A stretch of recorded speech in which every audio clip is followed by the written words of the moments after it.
Open. What's good, Spamily? How y'all doing tonight?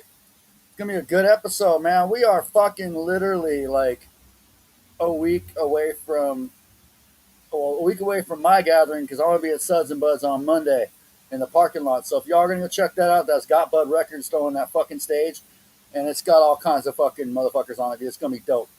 But speaking of gathering, this week we're dedicating to artists from the Detonation stage, as well as the fucking iconic stage. We're gonna have a bunch of different artists on here. And fucking what up, Boots the Clown? How you doing? But yeah, so tonight we're gonna have fucking West Virginia's own Z0MB13CULT, man. And I've been knowing about them for a little bit, man. They got some good ass fucking tracks, man, and they're actually on the Detonation stage this year. So it's gonna be fucking dope. That's what's up, Kng Gooba. Whoop whoop. What up, Lee? Lows and loud. I need to holler at you after the show, bro. Like let's lock something in. I know we've been kind of going back and forth around it, but yeah. Can y'all hear me okay? All right, well, without further ado, I'm going to bring out our host, Mr. Kng Gooba, in the motherfucking foreskin flesh. Whoop, whoop, what up, Gooba? Big chillin'. Big chillin'. Can you hear me all right? Yeah, I can hear you fine. Can you hear me? Yeah, no, I'm using these fucking wireless headphones, and fucking every now and then when I touch them, shit gets silly. But yeah, man, fucking. So yeah, we got some fucking people up in the chats. What's good, y'all? Yeah, it's gonna be a good episode, that's for sure. I agree, man. I agree. So what you got fucking planned fucking for gathering, fam? I know we talked about you're gonna do a little rap battle and you're gonna spin. What else you got going on, famo? Really just a bunch of chilling, connecting with a lot more people. That's what's up. Really, it's my vacation. The only time of year that I get home. You're cutting out a little bit, Gooba. Just FYI. Okay. I'm gonna make the most. All right. I think we've got the other member of Zombie. Okay, Gooba's back. Where'd Gooba go? We've lost our Gooba. I need to add him again. Hold on.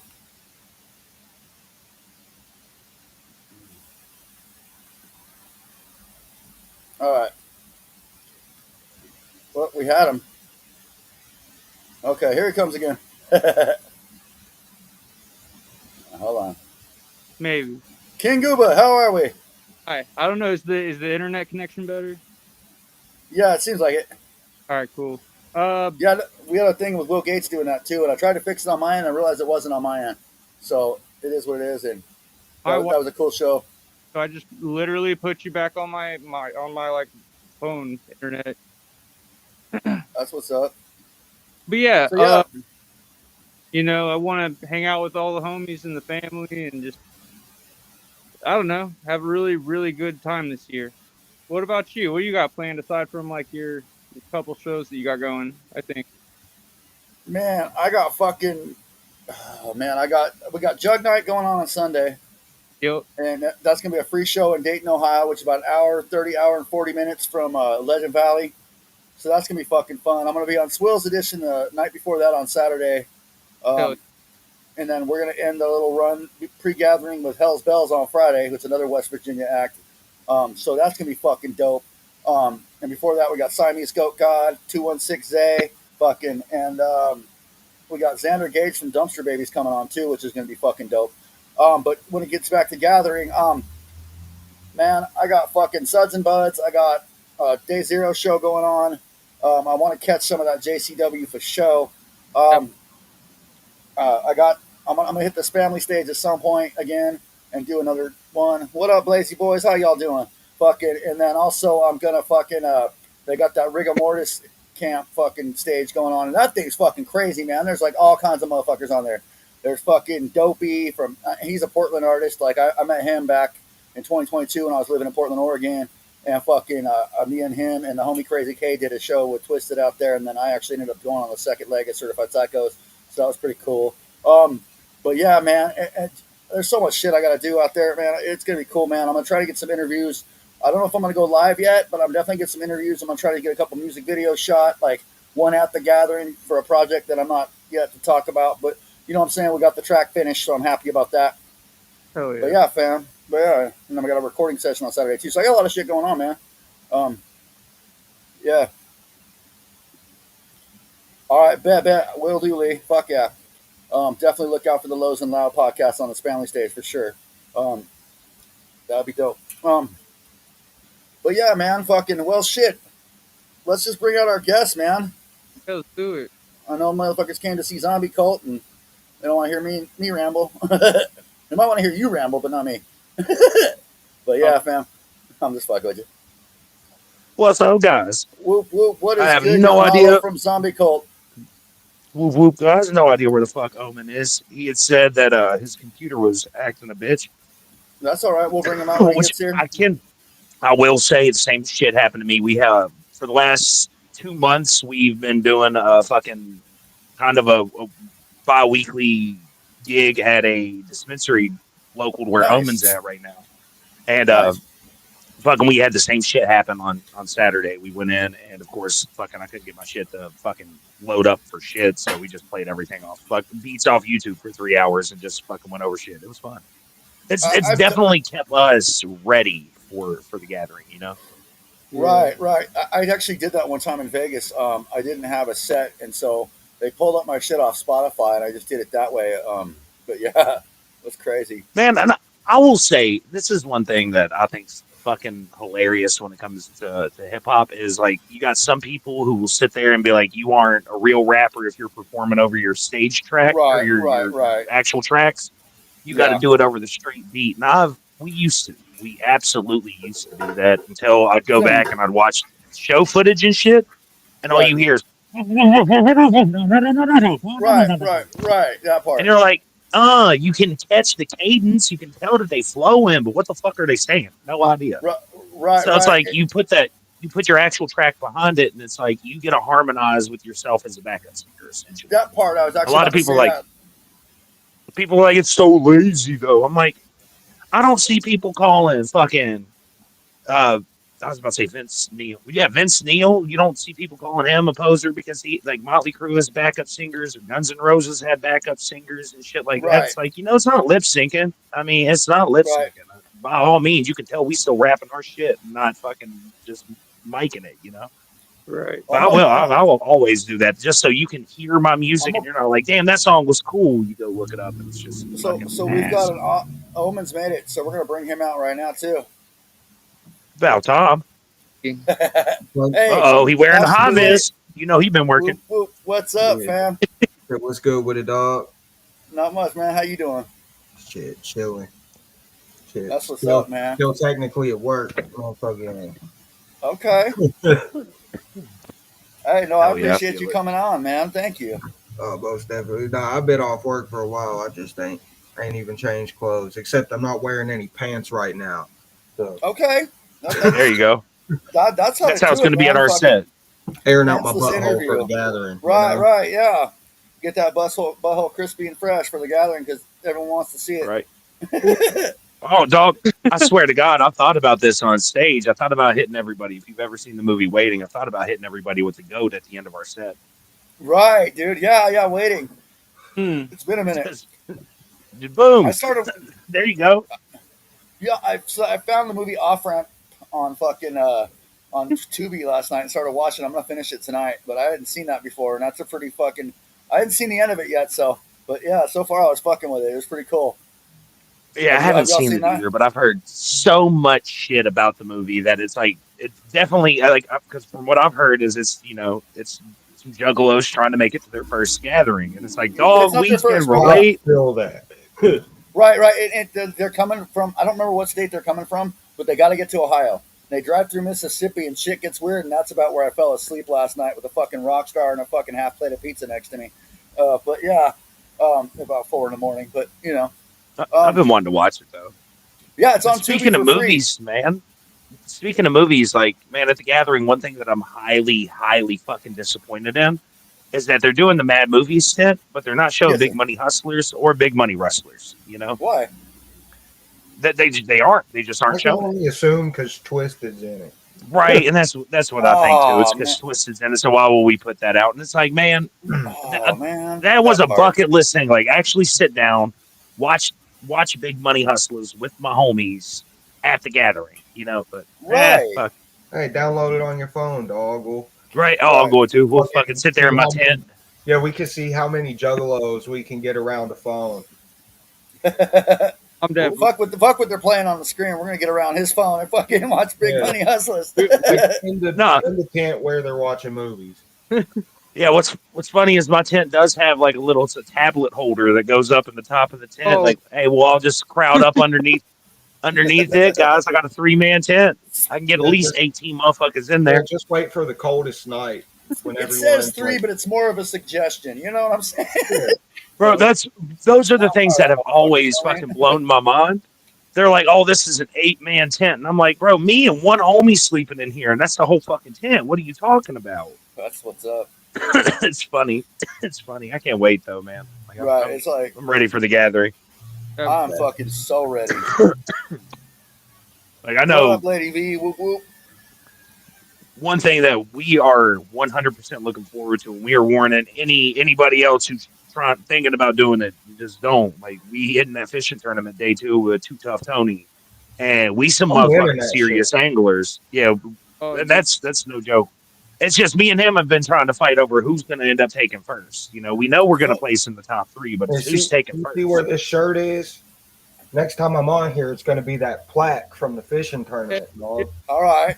I Those can't are wait. Serious Man. I fucking really words can't. right there. So where is it? Do they got? What are they doing? Are they stocking like a pool? Or they got a lake stocked out there? Because I didn't see a lake It's last going to year. be on the pond. It's at Legends the Out. pond. it's a little pond out Yeah, there.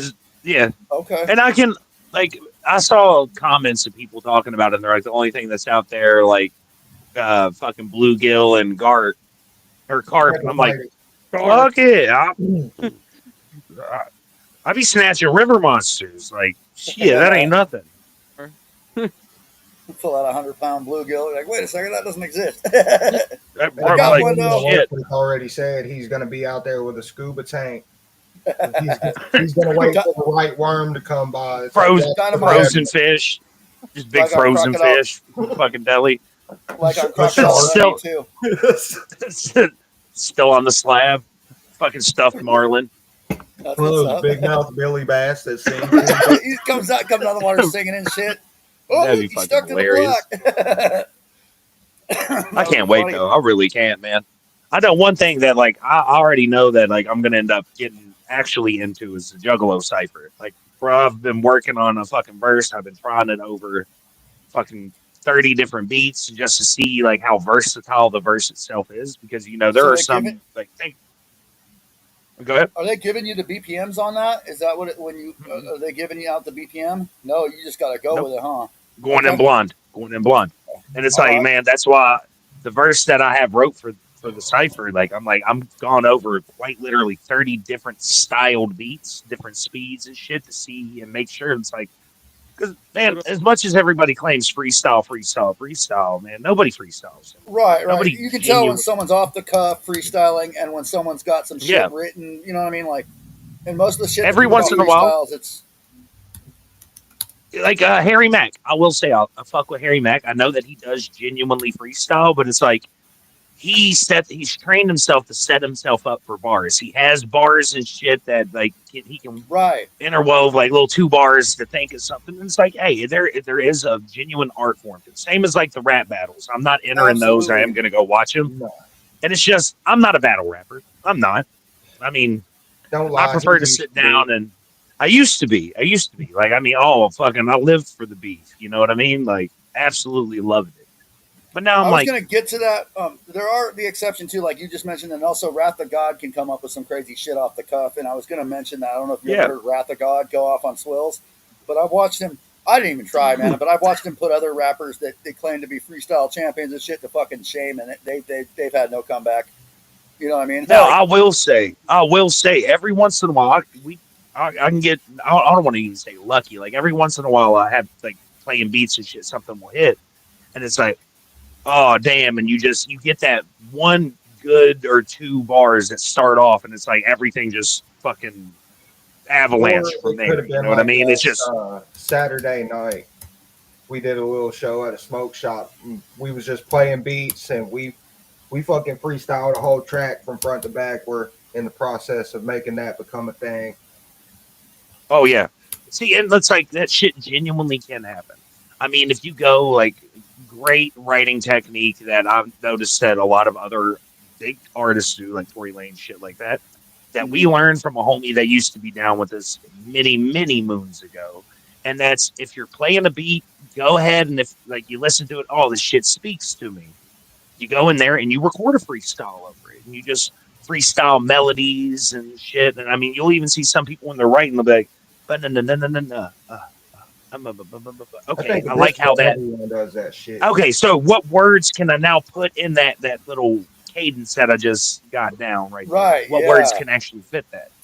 But it's like if you Absolutely. actually do it freestyling and instead of just gibberish, like I mean, essentially, because a lot of fuck, who was it? Like Ozzy wrote a lot of songs that way. Fucking the Beatles wrote a lot of songs that way. They play the shit. They had the fucking riff. They had the melody down, and it's just Right, and let's find the I'll do the words same. for it. You I'll know? do the same shit, man. To be brutally honest, like I'll do the same shit. Like I struggle with freestyle. I overthink shit. So, I do and I've too. gotten a little bit better about it, like to where I can kind of flow a little bit every now and then, kind of sorta. But in the studio, like if I'll go in there with like half a verse written and they'll know I got to finish it this session and get it done. Like I'll literally write the motherfucker, but I'll have the cadence and the flow before I'll have the words. You know what I mean? And it doesn't come out bad under pressure. I've done pretty well like that. But as far as freestyling goes, it's a whole different beast. And some people can Yeah. just See, train their brains like some that, and people are I've yet to do it. gifted. Like, holy shit. And I mean, I used to. I mean, it really is something that you got to sit there and work with. But Yes, it's sir. just honestly, it's something that me personally, I'm like, man, if I'm going to sit there and practice, I'm not going to practice freestyle because it'll start. That's how a lot of my shit will start is freestyles in the car. Like I'll fucking hit 4 bars. I'm like, oh shit, hang on, It's pull like Right. over, let me write this pull down over, real write quick. that shit Was down. That part. So or I have to. I'll come up with that. I'll start a song like that too, so I can relate to that. Like you'll come up with a couple bars. You're like, wait, that's a good start. You know what I mean? Like, like Mitch Hedberg. There's actually this is something that I took from Mitch Hedberg, the comedian, and it's he'll try to convince himself that the joke he just came up with isn't funny. Like if he can't convince himself it's not funny, he'll get up and write it down. But he'll sit there and be like, "No, that this doesn't hit this way. This doesn't hit this way," and he'll convince himself out of, or he would convince himself out of writing jokes down because it's like, yeah, it's not funny enough to get up. You know, it's not funny enough to get up off the bed to go grab my notepad. And He that's was I do that exactly shit. why But, it takes me 2 weeks to write 16 bars. but oh my god, you are the world's greatest. I mean, I can't tell you how many times that we have sat down in the studio. Like, fuck, when we recorded Culture Totem 2, I had all of my shit wrote out ready. I showed up with Fucking like like 3 verses ready. 3 verses, and then in the process of me recording my verses was writing shit for his. Like me and our engineer on that album, Tiso Ghostly, we go outside, we smoke a blunt, we kick it. He fucking if you people, I want people to know sometimes people will give you advice, and it is genuine advice. And it's like they're not trying to confuse you or mislead you. And sometimes it does seem that way. But I mean, he gave us some fucking jewels, like how to that's actually dope. go about doing the shit. That's And dope. all while, like, 10 minutes while we're outside because he didn't really like smoking cigarettes and shit like that in the house. So we go stand outside and, we just chop it up, come back in. He's like, all right, I'm ready to record my verse. All right, boom, let's do it. All right, on to the next song. Let's start. I'm doing mine. He's like, I don't have a verse for this yet. By the end of my fucking first take, he's like, all right, I got something. Like, there's Right, it's numerous like, fucking tracks. My That's what's up. last single I put out, Left in the Dust, I wrote and recorded that song in like an hour and a half. Bro, and it Sometimes it's happens like that. sometimes.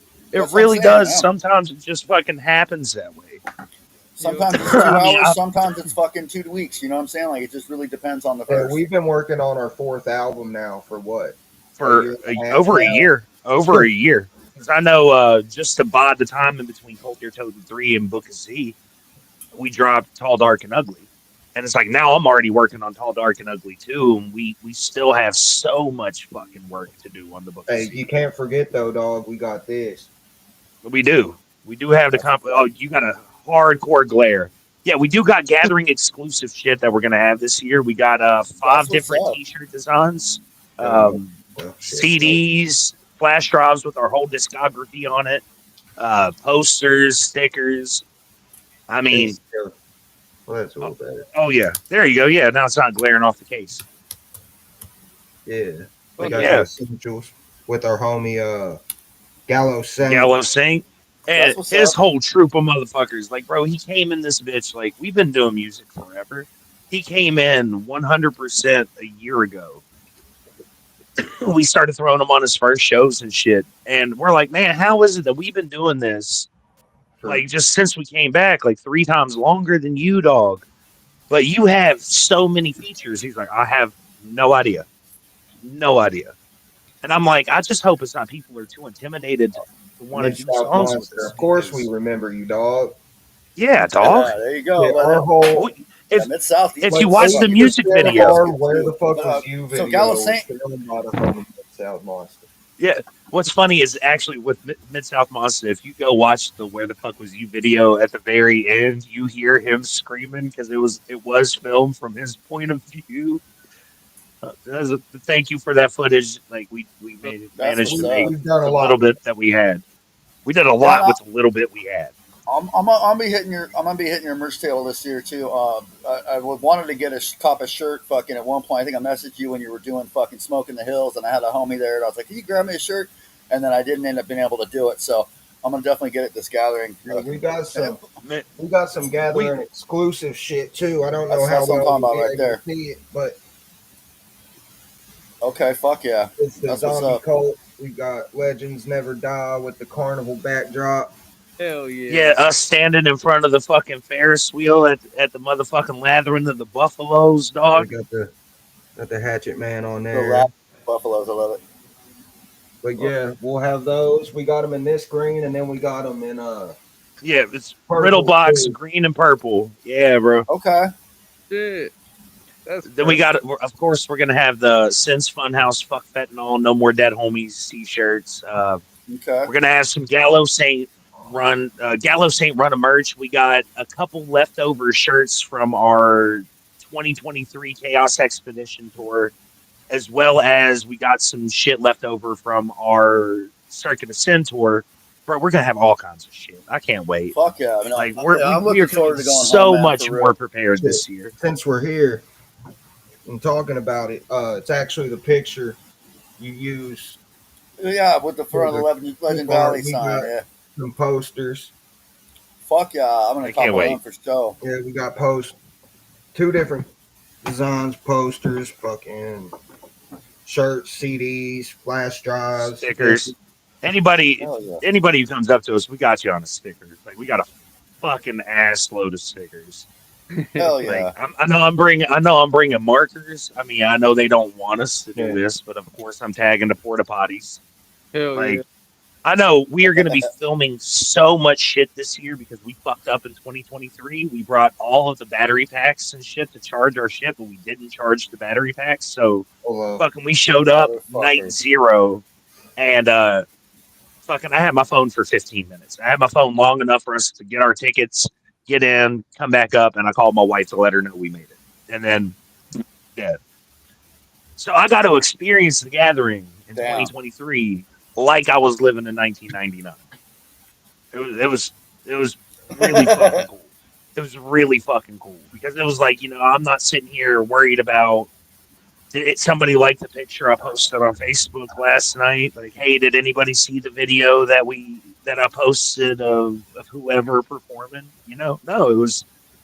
I'm not worried about getting the perfect shot of this band on stage. I'm just experiencing the band on stage. Like, dog, I got right up there. Like, my nose was almost in the butthole of John Necrogoblicon. Like, Yeah.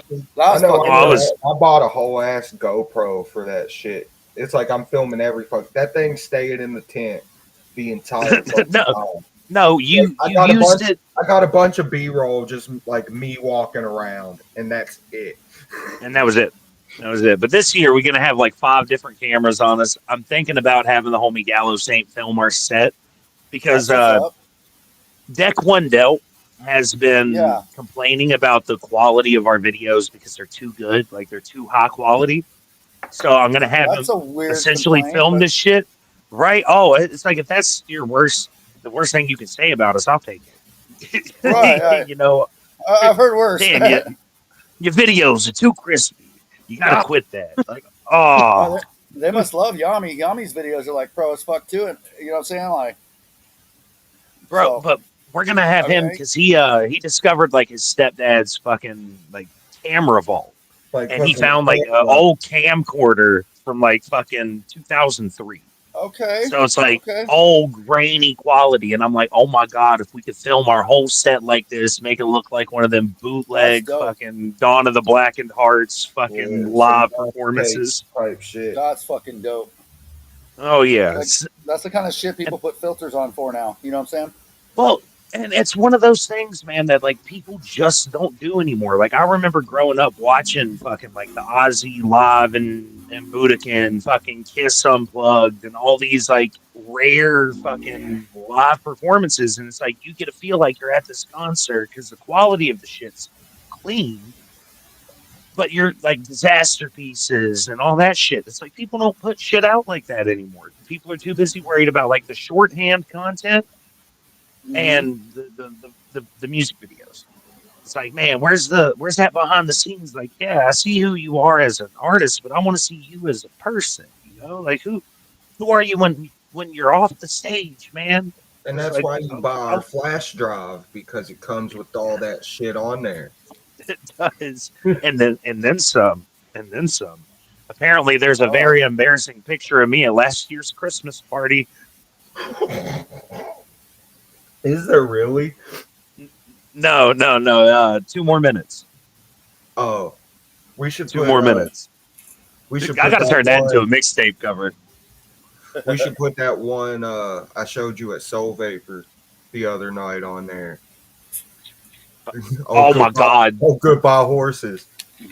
Oh yeah. Oh yeah. Like, I got a picture of this Bruh. man, like full frontal mangina Mhm. for I no used reason. to. I used to. I used to send like when chicks would ask me because I didn't like sending dick pics and shit. I was like, there's nothing tasteful in that. There's my ding dong. So yeah. I would send. I had more fun with sending goofy ass pictures to chicks. Like I would take one fully naked, but I'd like position the shampoo bottle or something just in the way to where you can't see anything. Or it was either that, or I would send the goodbye horses post. So me in like a bathrobe or a kimono or some Here, shit, fully tucked.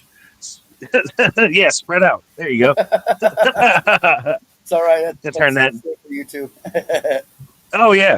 Oh yeah, bro. But hey, there's nothing. Nothing's showing. Nothing's so showing. I Right, got right. everything That's tucked away, nice and clean. just the Nice and clean. mangina. There's no hole there. Like it was my wife's friend's birthday or some shit. She was having like a really shitty day. And she was like, "Girl, you want a booty pic to make your day better?" And she was like, "Yeah." And we sent her that. She absolutely lost it. It's fucking hilarious. And it's like I've always thought it was funny. Like what's up. imagine talking to me, thinking you about to get some nice picture of some peen, and nope, you get that. Like, yo, what the fuck? What's this guy doing? Like, what's up, girl? He sends pictures No, of that's his fucking buttholes funny, to bro. spammers. Yeah, oh my god, Right. the people that will sit there and be like, "Oh, well, have you heard about this? Like, I got locked out of my Facebook. I just got to verify my shit through you." Boom, butthole. I'll be like, "Hey, look," look, you got 5 minutes to send me $50, or else I'm gonna flood this chat with pictures of my anus." And they Bro. don't believe me. And I have my wife take a picture, and I'll just sit there and send. Oh, And yeah. I get to they're like, "Hey, stop!" And then block. So like, there you go, guys. If Oh you my want to God. get rid of the scammers, just send them butthole Uh-oh. pictures. They'll leave you Oh my- alone. Either that or you might make some That's money. funny. So I had this homegirl that was she sold content. I got a few, but this one in particular. And there was this weird thirsty ass guy, because guys get all creepy towards females like that sometimes. So I sent her a whole fucking file worth of dick pics. I'm like, dude, just start firing these off at them when they start asking you for shit and you're not into it. And so she just started sending them off, dude. I'm like, what the fuck? Because she's like, oh my god, yeah, it's a hot chick. All of a sudden they get a fucking dong. So Send that and be like, just so you know, I'm 15. And right. oh my god, no! Fuck. That's fucking. And, I mean, it's not funny, but like, like, right. but people, when it comes to scammers, like, bro, oh god, somebody's bumping some shit. But it's like, look, I don't care how you get your money, but if you're scamming people out of their money, you deserve the worst. You know, like if you walk into a store and you're stealing a bag of chips, a loaf of bread, a fucking pack of steaks, some lunch meat, whatever, I ain't gonna say shit. I will Right. gladly turn the fuck around. I ain't gonna say shit. Everybody's got to eat, but it's like you hitting up Meemaws, scamming them out of their fucking social security check. You're hitting up fucking gullible old people and young people Right. and just fucking yeah, fuck you. You deserve the worst. You deserve the worst. You deserve the panic of 1,000 thinking, oh my pictures of god, my dude, butthole. oh my god, dude, yeah, oh my god, do I now have CP on my phone? Oh fuck, I need to delete this. I need to get off it. Like, haha, that's what you get. Like, I love videos of those dudes that scam scammers. Right. Love them, like the guys that call the call centers in And like then fucking hack into India like and a shit, and then Yeah, hack hacking their into their shit. system. Yep, yep. I've seen those before, and It's it's like, fucking hilarious, dude, to watch them flip the fuck out and fucking. I Oh my god. love them. Have you seen the one where dude drains their bank account? Yes. Oh yeah, like that. Or there's the girl who will act like she's gonna be giving these people like the credit card information and shit like that, And then gives them their and like information. no, or and they start getting like super pissed off, and she's like, "Well, I guess I can go buy these gift cards and take those back and get the money back," or just go, "No, ma'am." They start Oh, getting fucking angry and shit. I love it. I love it. And it's like, again, if you out here and you're selling weed, you're selling drugs, and that's how you pay your bills, that's how you pay. I don't give a fuck. I don't give a fuck as long as you ain't out here killing the fucking neighborhood. You know what I mean? Right. Right. Like, you selling some weed, you selling a little bit of fucking blotter, you selling some fucking mushies, fucking. So what? I don't give a fuck. make But if heroin you out here great. killing, like it's but What are the weed laws in West Virginia? Is that a fucking oh state at this point or no?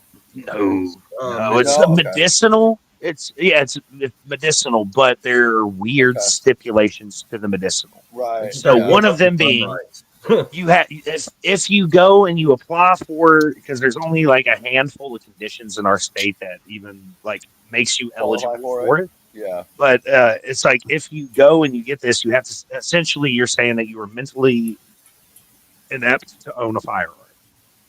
Okay. And So you basically, you sign up over your firearm, right?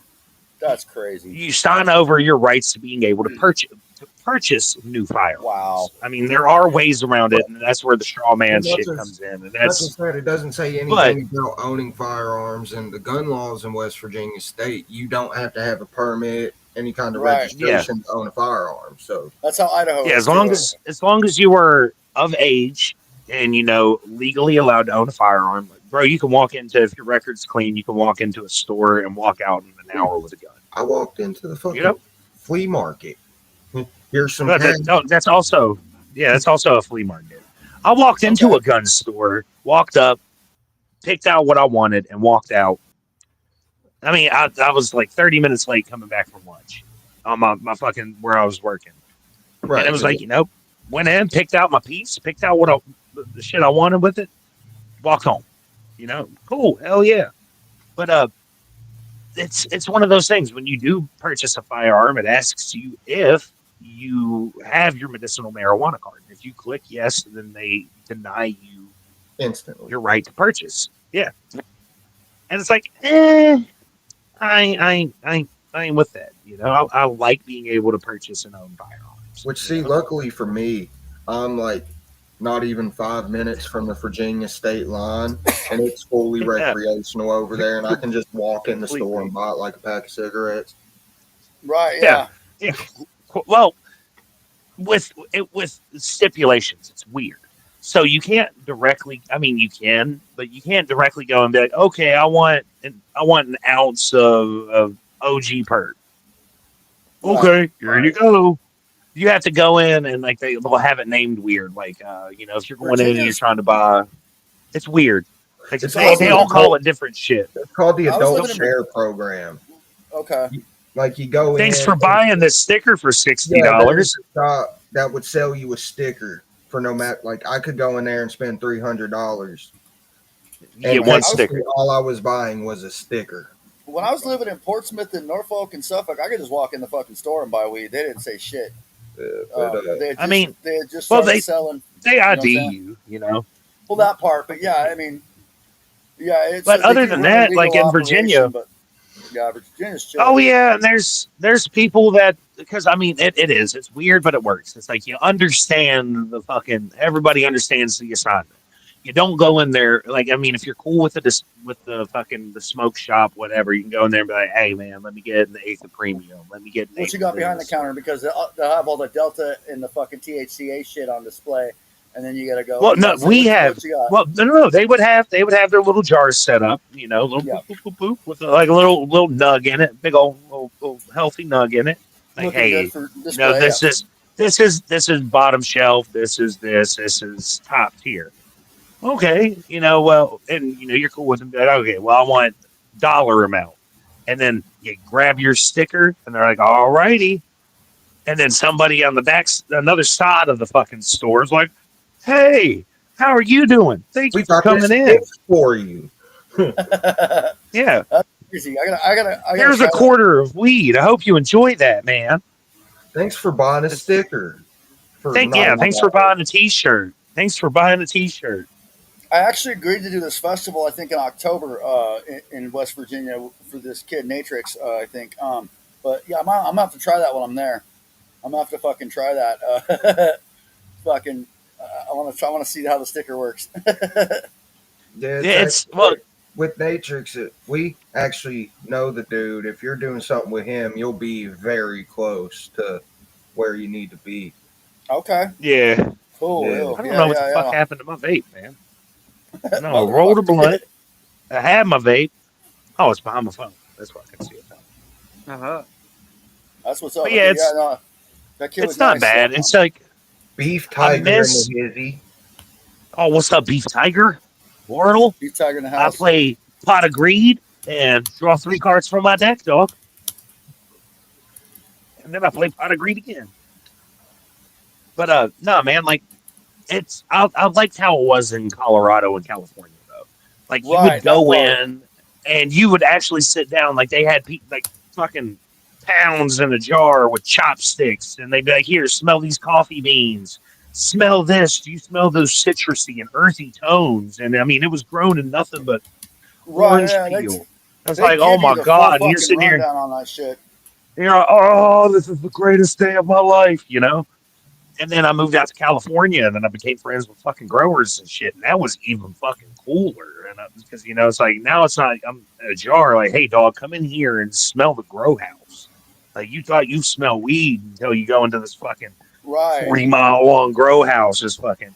Oh man, I missed it. I miss it. I miss it so much. Oregon was cool like that too. You just walk in. And Oregon I liked because you could just walk in with like $3 or $4, buy yourself a pre-roll, and walk the fuck out. Like some Yeah, places I where it mean, and just it's became legal, you can't go in there without spending 20, 30, 40, $50. You know what I'm saying? So, well, you know, luckily, like at the places where we are, they have like little $5 or $7 pre rolls and things like that. And it's that's like what's up. I will say me personally, I still do it the organic way, and Okay. local market. Yes, Yep. sir. Well, I mean, I'm in it. All I got. I mean, I don't know, bro. It's weird. It is still weird because it's like I'm in between. We're in between two states where it's absolutely recreationally legal, Right. Yep. but then it's like here because I'm 45 minutes north And the best of weed. the fucking Virginia border. Yeah. Mm-hmm. It's crazy, and And the it's like, best but weed parties they just took being able to buy pop and shit off food stamps. You ain't West gonna be yeah, Virginia it's able. did. crazy, bro. Yeah, we ain't gonna be able It's to buy like energy drinks or soda Wow. or none of that Huh. shit on food stamps. Wow. That's yeah, crazy. I mean, it's just goofy, man. It's just goofy these days. But I'm excited as fuck for the gathering, though. Yeah. Dude, for I'm real. wondering So, though, Bartle, are you gathering this year, homie? Because oh, it seems like every year that we gather, you're not. And the years we're not gathering, you are, motherfucker. yeah, he was there last We still haven't met in year. I Yeah. person. seen him He was last there year. last year, but we weren't. Right. But That we were part. there in 2023, but he wasn't. Now we're there this year, and I don't know if he is. It'd be cool as fuck if he was, because I would love to meet him in person. I was looking forward to it in Yeah, 2023, and he he's a didn't. He cool wasn't dude, able to man. come. And we got Oh He's a some man, cool dude. seasonal shit for him too. Oh yeah, and I'm so fucking happy that he's finally coming back and doing this shit again. What's Absolutely. up, Yeah, baby? yeah, Speaking of y'all heard him that. coming back doing this shit again, we need Yes, to you. bring back that zombie cult Hell remix, yeah. Bartle House. And then there was one. Sasha's the only one. Hell yeah. So I had some mean ass pit bull puppies. You know, Yeah. mean ass pit bull puppies. But fucking me and my wife, we've been like, God damn, none of them. What the fuck we gonna do? We had They're 5 chewing up like all a your year shit. ago, and you couldn't even give them away. And now fucking my wife was like, hey, look at all these beautiful fucking dogs. And everybody's like, let me get these motherfuckers now. And just today alone, we've gotten rid of 3. Like Okay. this elderly couple came and got one, and apparently she's talked her husband into coming back and getting the other one that fell in love with her. I was like, Nice. oh, thank you. It's like, 'cause I love when that shit happens. You see somebody connect with a dog, and they're Right. like, you know what? I won't it. That's what's up, man. Well, fuck yeah. I'm I can't happy wait for till you. I can't Yeah. wait till the gathering, though, guys. So you I guys are really fucking can. you guys are playing the detonation stage this year, correct? Yes, sir. Yes, sir. What day and time are you going to be on? Okay, so it's Friday. it's The email technically says Friday. Saturday, but yes, we are Friday night going into Saturday morning at 1:50 a.m. So how Okay. I've been telling people is keep your Friday night party going and come see us at 1:50. I think Okay. the only thing going on during our set is like the Clownvis, like one of the Right. Clownvis parties, which Dude, I'm Right. kind of bummed that our set runs into Misery. Okay. yeah, it's but we have so much shit in store for this year. Like the We set do. that we're bringing is chef's kiss. Oh, it's Okay. beautiful. Like, I'll be there. oh, we got all kinds of crazy ass surprises tucked in, like tucked in and shit. Oh, it's gonna be fun. It's gonna be fun. I Fuck can't yeah. wait. I'm That excited. and on top of that, we're not just doing detonation stage. We're also both doing exclusive solo sets on the Spamily stage. And I That's what's think up. the time that we were gonna do it, we might be doing it Thursday night. Okay. Yeah, I'm thinking I'm going to probably hit the Spamily stage probably the same night because I've got shit going on Tuesday, Monday, Friday. I'm actually be hitting the rigor mortis stage Friday night, definitely after y'all set. And yeah, so I probably either hitting Spamily Wednesday or Thursday. So I feel that. I know. I can't wait to see. I can't wait to see Immortal Technique though. I've waited my whole Bro, life for right? this moment. Right, that part. I'm like, bro, because I've told people like, they're like, damn, 2023 just how finally get into it. I've listened to ICP my whole fucking life just about, and it's like, yeah, it always seemed like when you don't have a car and you've never really traveled anywhere, Illinois seems fucking forever away. But now that Right. we've actually hit the road and we've gotten around quite a bit, I've traveled quite a bit. I realized, like, not a 6-hour drive or an 8-hour drive ain't shit. Because, oh my God, when we drove up to Cleveland, that took fucking forever. Right. Forever. But it's like, it's totally doable. But, But like, it's not a back then, no 15-hour cars, drive. like, that shit was fucking forever. But now it's like, it's essentially in our backyard. Who is that Ms. South? Hackers hacking into scammers. Oh, yeah. Yeah, We're back on that's that. just funny. But no, I can't fucking wait, man. I But can't yeah, wait to there's a see lot Immortal of Technique. The race yeah, I'm set, looking, I'm hoping it's right. they end that There's a shit lot of with Thy Unveiling for Fago Armageddon. I'm hoping that's what they do with Fago Armageddon is fucking Thy Unveiling, because that song was, oh my God, that was a turning point. It's like, oh my God, it all makes sense. It all makes sense. I get what they're See, talking it's about. Tech 9 for me, though. Like, that's where That all this too. started with me. Like, I was Dude. fucking 11, 12 years old, sitting down, fucking watching lyric videos on YouTube, trying to learn Tech 9's songs and shit.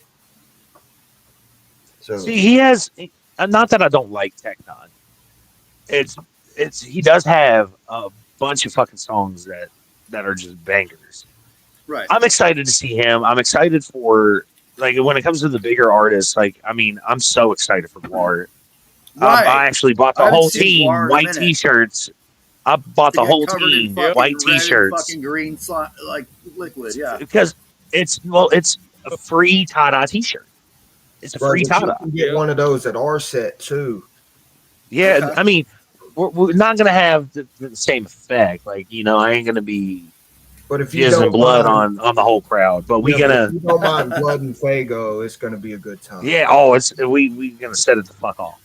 We Hell gonna yeah. set like that's another thing. Fago contest. I hope y'all know. Like, your boy can launch those motherfuckers to the moon. Like, I've Fuck been yeah. practicing. I got 2 liters in the trunk that I'm letting bake in the sun for the next 9 days. Oh hell And yeah. have them nice and ripe for the picking.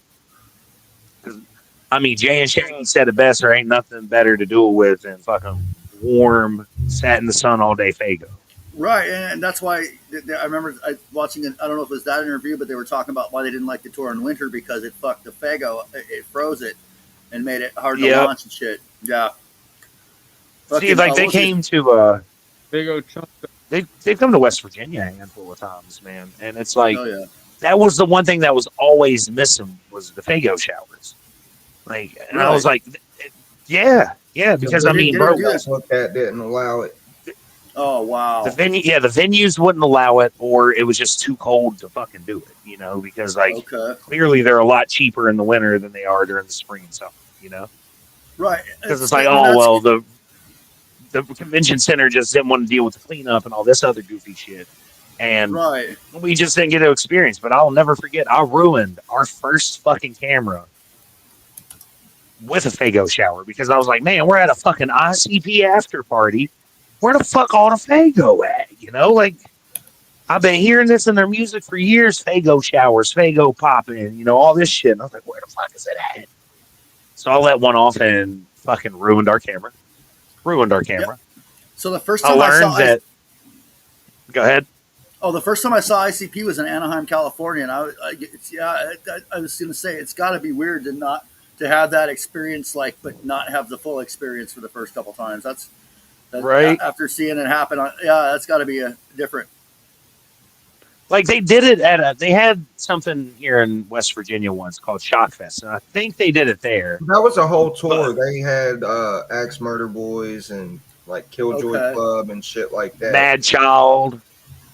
Okay. Oh shit, yeah, there's a bunch of fucking Jelly Roll.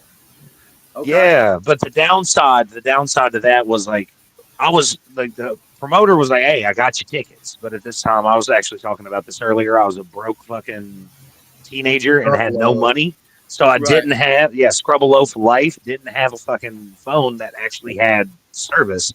So I was like, yeah, we'll be up there soon. And of course, like when we got there, ICP had already started to go on, and I had no way to get in touch with the dude who organized the show. So I'm just like, me and my homies standing outside by the door, just like, well, any day now, homie gonna pop up on us. I gotta turn this light on real quick because it's getting dark out here. I can see your headphones glowing. Them glow in the dark headphones for sure. Said she's here. Oh no. I was like, oh, okay, she's here. Or some. Oh, I think it's a neighbor. I was just turning the light on because it's getting dark out here. Okay, I got you. Yeah, I can't wait for this lady because she came and got one of them earlier, so it's like at least 2 of them get to live together. Oh, that's Might be cool. her So right she's coming there, back and get another one. That's dope. Coming back and getting another one. She tried to talk her husband into it earlier, and I was like, hey, look, she really seems to like you. She's like, I know. And he was being stubborn about that's it. her.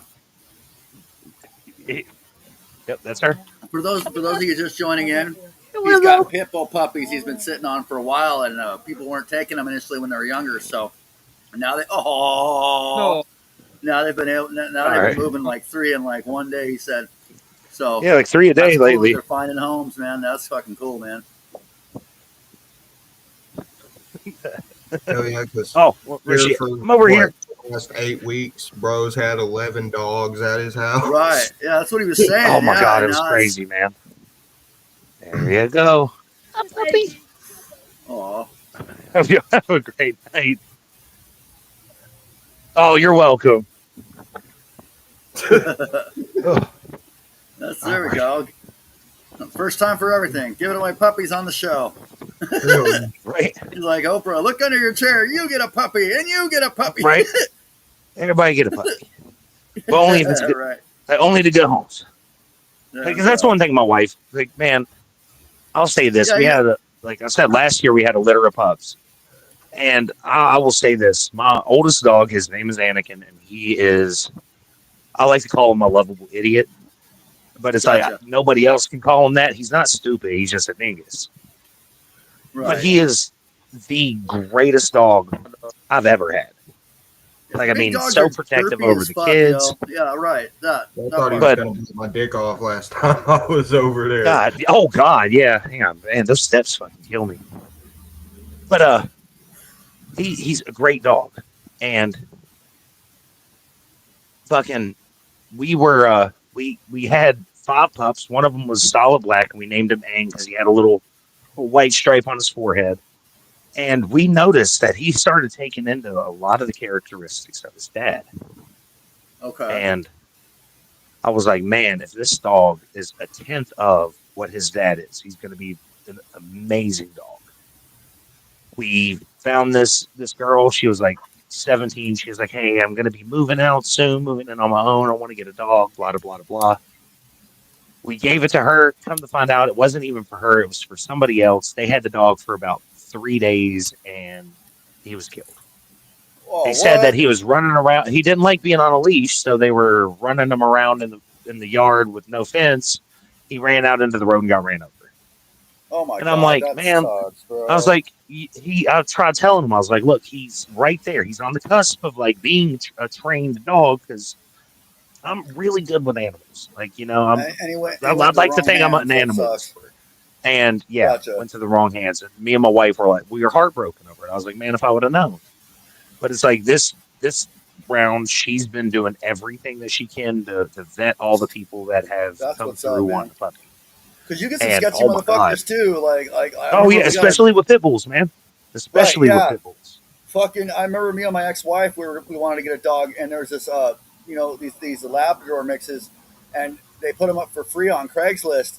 And fucking, when we got there, they said, yeah, this is the last one we can give out for free because Craigslist dinged us because we're giving out free puppies. And I know they were intended well, but like the thing is, there's some sick fucks out there, bro. Like they'll get these puppies and train their fighting dogs and shit, and it's like, what the fuck? Like there's all kinds of fuck shit, and it's like, you don't think about that shit when you want a dog, but like shit really goes on, man.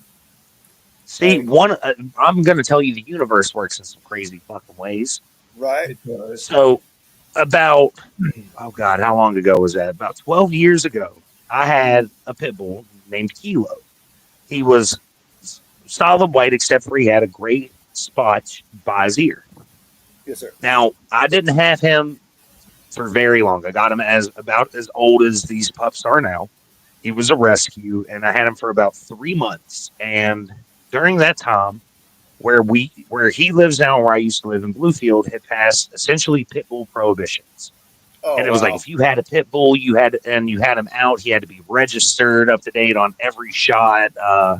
Had to have a muzzle, choker. Like, you had to treat your pit bull like it was fucking Hannibal Lecter. Right. And I didn't. My dog grew up with a 3-legged cat. He thought he was a cat in a lab. That part. And I was walking him. I was walking him down the road. A cop pulled up on me. He's like, "Hey, you got papers for that dog?" "No, officer, I don't." But, and before I had a chance to say anything else, he pulled a pistol out, shot my dog right there, and drove off. I mean, Bluefield PD was notorious for killing people's dogs. Oh yeah, that's not even a joke. Back in 2012, 2013, they was going around just. Yep, it was that bad. I mean, fuck, Bluefield PD put my dad in a coma for 4 months, man. They tried to kill my dad. Shit, and then took that shit out after he, yeah. Oh, yeah, tried to kill me, tried to kill my brothers, like, all kinds of shit, and this isn't even a joke. He's like, I'm going to end your whole fucking lineage. Like, yeah. But, I mean, no offense, but that sounds like a bad West Virginia stereotype. Mm-hmm. Like the little small town cop doing all that shit, yeah. I have this second litter of pups. And I think it was like the third puppy that came out. Like, my wife started freaking out because, like, the sack looked like it was full of, like, pus. You know, just, like, white ball in the fucking sack. And she's like, something's wrong with this. I think it's a stillborn. And I opened it up, and I swear to God it was my puppy again. Wow. Looks exactly the fucking same and acts the same. Okay. So I was like, babe. She's like, what? I was like, I'm keeping this dog. I was like, I'm sorry. I was like, I'm keeping it. I was like, this is the universe righting a wrong that never should have happened. Wow. It's crazy. Oh, hang on. Let's see. I gotta lean way fucking forward. I'm sorry, bro. Like my shit's this big for some reason. You're getting old, dog. You got to get them Yeah, bifocals. Gotta get them reading trifocals, glasses. dog. Trifocals. Look like bubbles, dog. Magnifying glasses on my face. Just I was about to burn myself. But no, I really can't wait for the gathering. Like one of the things that I'm really looking forward to more than anything is just seeing all the homies. Like I was saying this earlier, like you're friends with all these people, like y'all and all these other groups and shit. And you see everybody's posts, you see everybody's comments and shit. And it's like you get there and it's like, yo, I've been seeing all your posts all month long. Like for the last 7 months, I've been seeing you posting everywhere. Holy shit. How you doing, homie? Right. Oh, it's good to finally meet you. And as an artist, you watch your peers grinding and shit, and you admire from afar, and then you get to actually meet them and possibly even share the stage with them. Yeah. You know what I mean? You know what I'm saying? And that's a really cool aspect of it for me. It's subjectively, like, I love that.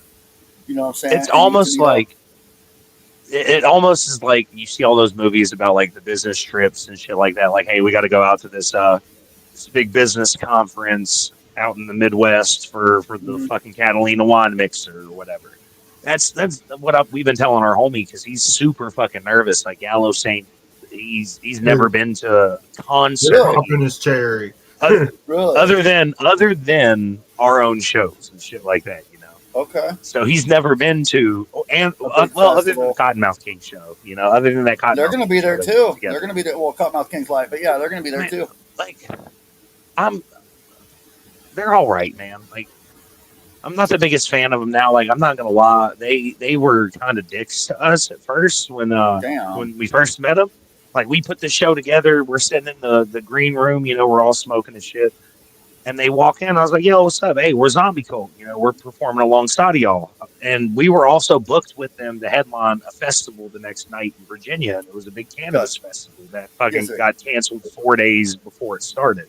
Oh wow! And you know, walked up to him, you know, real polite, not hound dog and shit like that. And I'm like, "Hey, we're Zombie Cult. You know, we're performing alongside of y'all tonight. You were supposed to perform alongside y'all tomorrow, but I don't know if y'all know or not. The shit got canceled." And fucking Chucky Chug just like, fucking mean mugging and shit.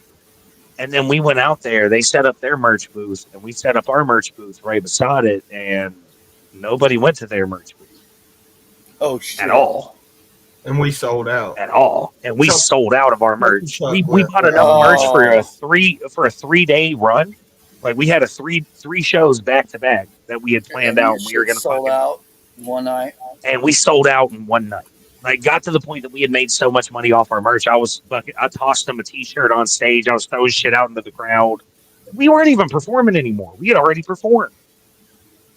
And we're still over there, like, and it was, and then of course we get back to the green room after that, like, we're all fucking, you know, chopping it up into the night, waiting on fucking the owner to come in and break bread with everybody.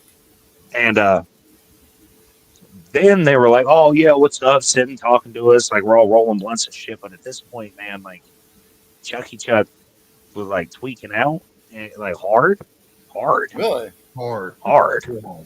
And I was like, man, got to West Virginia and got a hold of some fucking some methany. Yeah. Some of that shake and bake, some of that good old West Virginia shake and bake, or what? Taxman is just as weird off stage as he is on stage. The dude that just runs around with the megaphone and shit. Right. Yeah. He was cool as fuck though. I'm not gonna lie. Like face still painted, still in character. Like I think that's just who he is. Still talking to us through the megaphone. Yeah, man, that was great. I was like, bro, we're back here in the room together. We can hear you. So the first time I met Chucky Chuck, he was obviously drunk. It was a show I did in Vegas, and he was the headliner. And then I met him at Scum's Club in Denver, and he was actually really cool. You remember me? Shit, like he was a cool dude. Like, and that's weird because when I was supposed to do a show with Cottonmouth Kings in Salt Lake City, I didn't end up doing it. And my homie showed up, and he said Taxman was a total dick to him. like just fuck juggalos, all this shit. Like, and I don't know. I'm sure the truth is somewhere in between, but I didn't ask. I don't know Tax personally, but I just thought that was weird because I've heard such the opposite about him. You know what I'm saying? Yeah, it was. I mean, after I think it was just they thought we were these local nobodies. Like oh But yeah, you should still, sign this to your I'm look. I'm gonna be honest. When we first started coming up, we were those kids. Like okay, Absolutely. there was something like our live shows were where it was at. But when we gave you our fucking CD or you bought our fucking little demo tape or whatever that we had and you went and put it yeah, in your car, the mixes, we didn't know how to mix. right, No idea how to mix. We were just throwing filters and shit on it and hoping for the best. right, So right. you would listen to our music and it sounded like we were shoving microphones up each other's asses. Shit, some of it was And recorded on like rock band microphones and rock shit. beats record because I didn't know how to download beats. Right. Bro, I'm telling you, because I didn't start doing rap. Like when I first started doing music, I was a guitar player. And I Same, was playing same. in rock and metal bands and Punk shit. I was bands, in yeah. bands with my cousin and stuff like that. And that's where I learned to write music. And then fucking when it came to recording as a band, we had a little live studio thing, like a little live mix thing that we fucking start Right. jamming. And then we ended up fucking like through a friend of the family knew somebody whose husband had built like this multi-million-dollar studio in his basement and then fucking Kurt Cobained himself in that studio. Oof. And she was like, look, if you're willing to come down here and put everything together, y'all can record in it. And we started recording some really rough fucking demos. So, Okay. but it was like, live making music.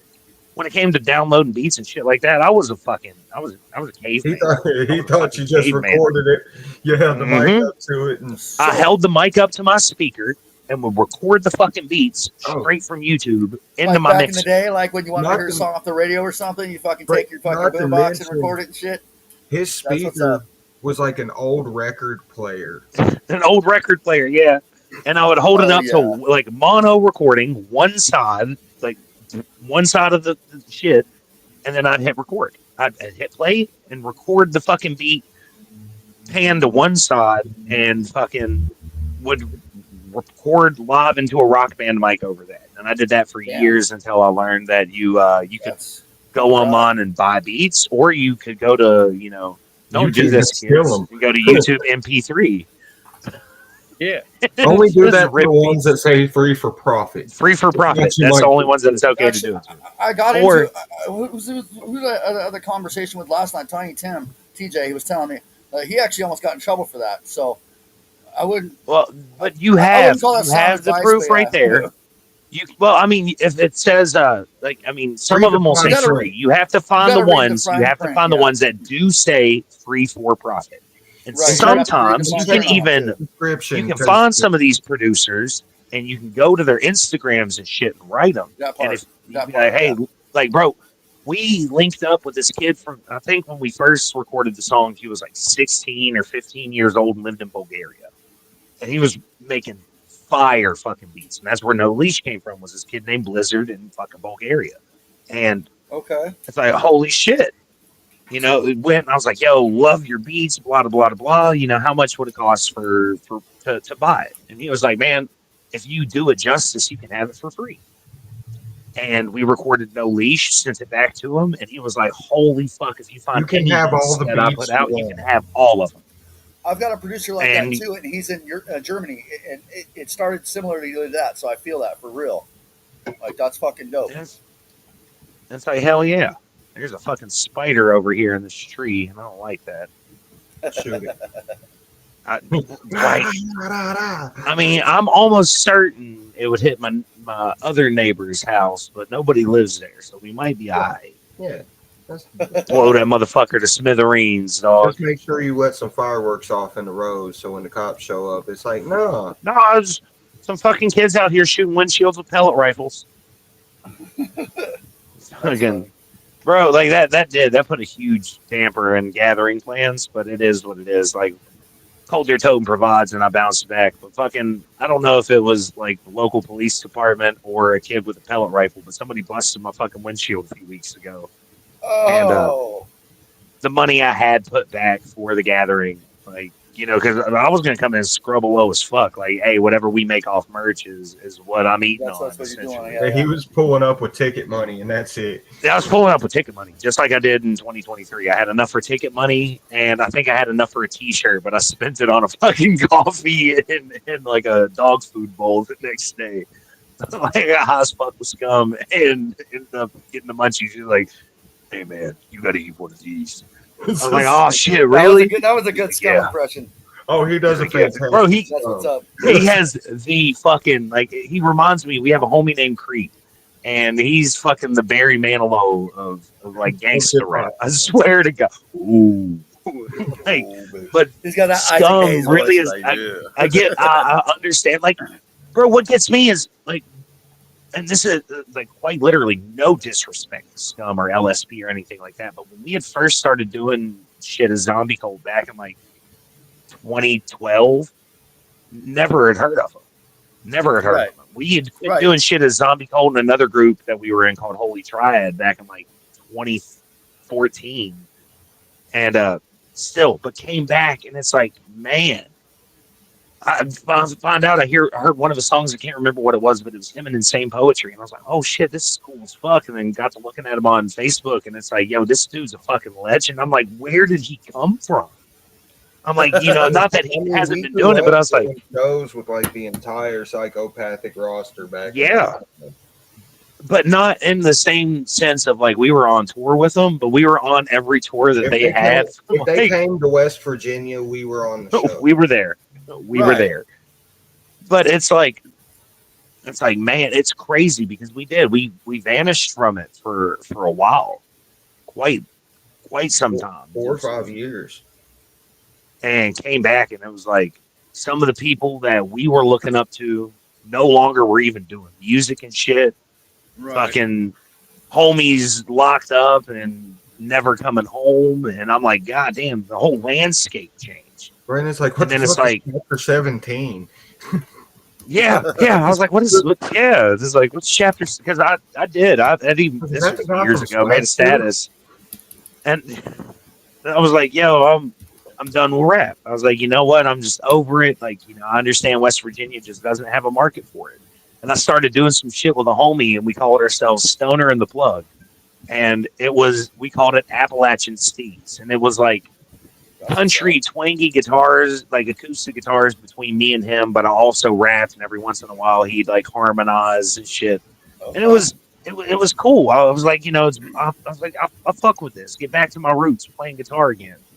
And when I told him, I was like, hey, I might be able to get us some shows, you know, up at Munchies, open mic nights. Let's go in there, Stoner and the Plug. And he was like, man, I don't know if I'm comfortable with that. I was like, what do you mean? He was like, because I don't want the cops to know that I sell weed. And I was like, dog. Oh, that's funny. I was like, okay. I was like, think about this. I was like, Hootie and the Blowfish. He's like, yeah. I was like, who the fuck is Hootie? He's like, the lead singer. I was like, no. I was like, it's Darius Rucker. I would have just shown him King band's not not like, look. But it's crazy, man. Like, but so this guy fucking Scum's voice, so like a fucking, it's something hypnotizing about it. It really is. Like, and I will say, when it comes to like the horrorcore aspect of shit, he is one person that I don't think is, and I don't mean to anybody in the underground in a disrespectful way. He doesn't do it in a corny way. You know, he's not trying to be the serial killer clown and shit like that. It's like he's got his own vibe going. I swear to God, his songs are like listening to horror movies. Right. Like quite literally. Like he is very descriptive of shit. Yes. And it's like, man, that's part of his appeal. And it's like, you know, and that's one thing I love, and I hate at the same time seeing in the underground so many people want to be copies of other people. And it's like, that's the cool thing though in the Juggalo underground is yes, we have a lot of people who are trying to be ICP or trying to be Twisted or and things like that. And then 55 other people that are also trying to be like those people. Or everybody trying to be Ghost Main, everybody trying to be the Suicide Boys. But then in the Juggalo underground, like especially, and that's what I love about Detonation Stage this year. Like, yeah, you know, we didn't get a lot of underground acts on main stage. You know what I mean? Like, we didn't Yeah. get like some of these, like, you know, everybody pissed off about LSP not getting it or Clockwork E not getting it, things like that. It's Yeah, like I I saw it. understand their frustrations as well. You know, I do. But that But nation stage is stacked. the Detonation Stage is Right. fucking stacking up, and it's like, you know, I can't wait to see 216 again. Like, we had him Right, yeah, come he's fucking gonna be- open up for us in Cleveland, and He's dog, gonna that be on was tomorrow. dope as fuck. What up, Articulate? How you doing, famo? But And yeah, we're definitely going to be in the fucking comments and shit. yeah. for that No, actually, Chance Fighter actually, going. tomorrow's 216 day, and we got Bartle Boss co-hosting, so it's gonna be. Yeah, a I good show saw tomorrow, that. I too. was like, hell Yeah. yeah. Right, yeah. Bartle Boss is the But homie, man. Like, I can't wait he's though, fucking cool. just to chop it Right. up with everybody, man. Same, man. Like, I mean, maybe the lineup isn't really the legends. Maybe the legends are all the friends that we've made along the way. We're all legends, dog. We are all the legends, and I'd like it's again. It's like, you know, the corny thing to say, but it's like all of us in the underground that have kept this shit going. Like, not just the gathering, but like the whole underground juggalo culture for the last fucking 30 years. You know, it's like something that should have been a fad and died out fucking in the cringe era of the 2000s. You know. Like, oh, this should have been over by then. It was just a phase. And it's like, this shit's fucking. There are people, which again, I don't condone bringing your young children to the gathering. Like, please don't traumatize your kids like that. But so, hey, do whatever you're gonna do. You know, if you're one of those parents that want to bring their kids to the gathering. I mean, me personally, I wouldn't bring my kids till they were at least like 16. You know, right, and that's like old enough to see a girl walking around with her butt cheeks hanging out, and you know, you're not 5 years old, and fucking watching some elderly lady get ran through get ran through in a campsite. Yeah, right. Yeah, like, you know, you're just trying to take little Timmy to take a piss. And walked into the wrong porta potty. Right, yeah, that part. And now he has hepatitis. Now he's wondering. Wondering why the fuck people are putting rubber ducks in their butt. Like, what the fuck's going on, Mom? Now you got some weird questions you got to answer. Get home and why is everyone showing their fucking butthole? Like, yeah, like, and I mean, but it's like you see that there are people like, bro, my oldest son has asked me, because like I told him when we got booked for this, I actually let him read the email. He's like, wait, you got booked again? And I was like, yeah. He's like, can I go to this one? And I was like, you're too young. And, you know, he's like, I've shown him some of ICP's albums and shit like that. And he really likes it. And he started to get into a lot of the shit that I was getting into at his age. And I'm like, this is really cool, you know, because it's like, if you're careful, you can nurture something beautiful out of this, or you can fucking completely wreck a child's mentality with it. And it's the same as like Dungeons and Dragons, man. Like, there were some people that played Dungeons and Dragons and couldn't break out of the fucking reality of this is just a board game. Yeah. You know, like, it's like you see it happen. Like, the same reason we were all put on a fucking FBI watch list and shit. It's because some people don't understand that this is all art. You know, it doesn't matter. Like, nobody is really out here fucking taking fucking 15-pound sledgehammers to people's foreheads. If they are, they're not, and they're doing songs about it, they're stupid. You know, you shouldn't be broadcasting that you out here committing those heinous acts. And that's why YNWMLE in jail. Mm-hmm. Exactly. He made the song. And I'm going to circle back to the King Vons, though. Yeah. And that's why I said your boy was worried about police knowing he's a plug. I said I would have shown him King Von and be like, look, this dude's fucking literally giving you details of crimes he's fucking committed, like murders and shit, robberies and robberies, right? That one guy, he scams people and gets the cards and shit, and then makes rap songs about how to do it. Yeah, all you gotta do is go to the library, get you this. Yeah, I'm gonna teach you how the fuck you're gonna hit some licks, and it's like, yeah, y'all think it's like I've learned this. Like, my dad is fucking on a federal watch a convicted felon a couple times, and he's told me some shit. He was like, one thing that they'll do is like, if they know that you're fucking like, okay, so you go and you pick up a fucking pound, you break that shit down, and you go make your fucking 30 plays with that shit selling it. He's like, if they know that you're moving that weight, they're going to watch you and they're going to tag you for every time that you're doing it. And then when you go to prison, because my dad, I think he might still hold this record in Virginia, he had the most cases brought against one person at the same time. And it That's was crazy. because they were they watched him do shit and hit him on so many different fucking things for the same thing. It's like, like 400 counts of this one fucking crime, but it's like we have 400 instances of him committing this one crime. And it's like, yeah, they're going to watch you and they're going to compile this fucking evidence against you if you're doing this dumb shit and bragging about it in your music. And eventually, knock, knock, knock, we got a warrant. Hey, we want to question you And about next all thing this you know, shit. your We've been art is looking at now you, little admissible in Timmy. court in some states.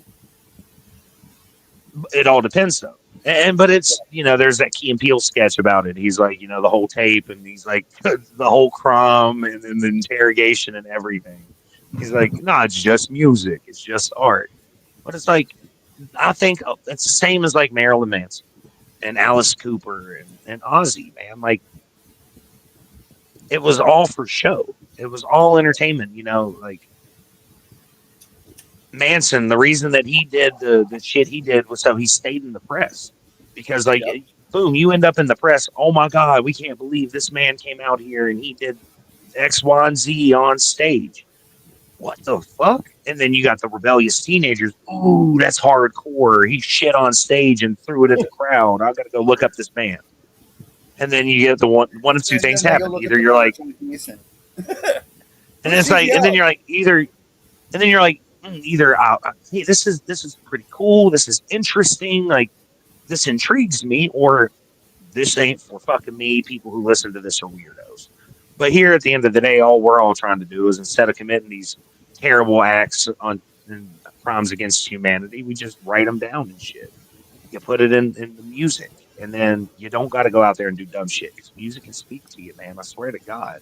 Well, I think Like, that's part of the appeal with some of these drill rappers too. Is they're because I mean since like the late '90s, they've kind of seen through the Marilyn Manson shock rock show aspect, and so realism is fucking like the King Vons and stuff like people.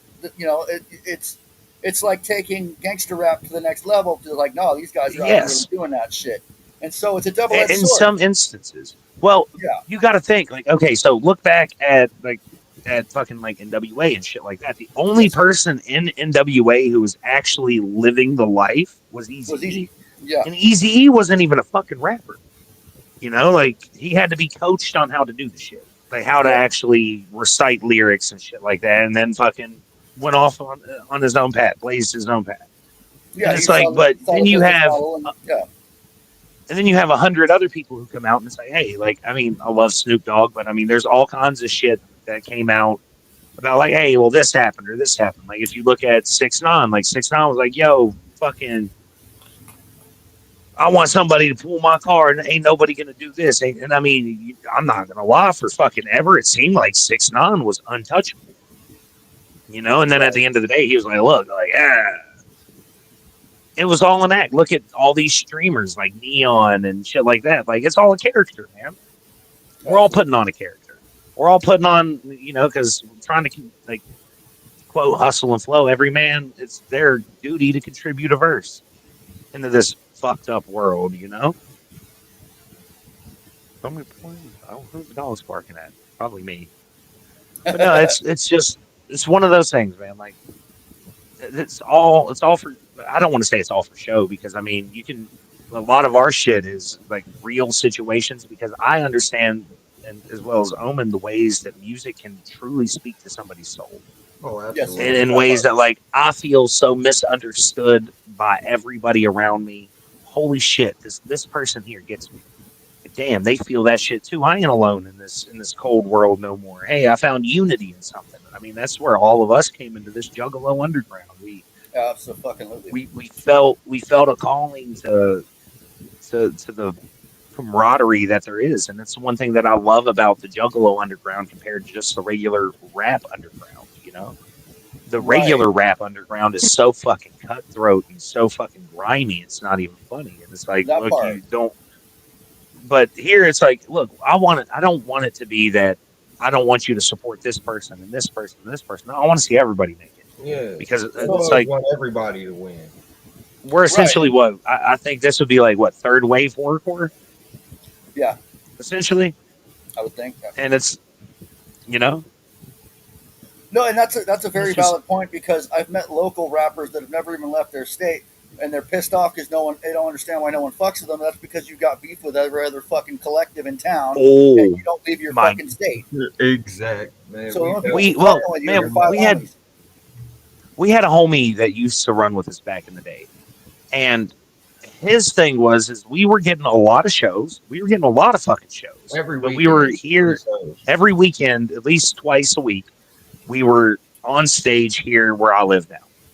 Nice. Right up the road, there was this fucking solid venue called Munchie's Bar and Grill, and it was perfect. I swear to God, it was like the fucking West Virginia mecca of music. Okay. And it's like anybody who was anybody that was performing, especially in the underground, was coming through Munchie's. I mean, we did quite literally every tour from fucking like 2012 to 2014 that Psychopathic did and Magic Ninja did. We were one of the fucking openers, you know? That's what's and I was like, man, we need to try to go to Ohio. We need to try to go to Virginia. We should try to go to North Carolina. And he was like, nah, man, like we need to stay here and keep doing these shows. We're building our resume. And I was like, a resume don't mean shit if we're performing to the same people every other weekend, you know? Now, don't get me wrong. There ain't nothing wrong with performing for your hometown peeps and shit like that. But it's like, these people have seen your same set every weekend for fucking 2 years now. Like, yeah, we're every once in a while we'll add a new song or we'll bring something else on. But it's like, for the most part, we're performing the same thing every weekend. We need to venture out to other people. Like, yeah, we've established here in our home turf that we're forced to be reckoned with. We need to go out there to these other places and show them as well. Yeah, nah, man. Like, well, I was like, what if we book a mini tour and we got to leave for a month? Like, oh, I can't take off work. I'm like, then how are we supposed to ever become anything? And then we you turn can't get around out and there. blame it on the fact that we weren't ready. Yeah, we weren't ready to do it. And then I think it was like 2020, 2021, something like that. Height of COVID. I reached out and I was like, man, I miss making music with my homies. What do you say about us giving it the old college try? And he was like, nah, I don't think y'all are ready. I don't even think if you asked Delman, he'd even be willing to do it. So I was like, all right, bet. Let me write him real quick. And I was like, yo, I miss you, dog. I miss making music together. Let's do this shit again. All right, bet. Let me go start looking for beats. Wrote the other homie back and was like, hey, dog, he's down. He's like, I don't think y'all would even be willing to take it serious. And he's like, and since we came back and we started doing this shit with just us again, like we had originally started, we have soared to heights that we never thought were achievable. We've toured every year. Yeah, that's what I'm saying. Yeah, like, and I mean, like, we don't, and I mean, a lot of people may not look at what we do as tours because we don't go out and hit the road for fucking 5 weeks straight, you know?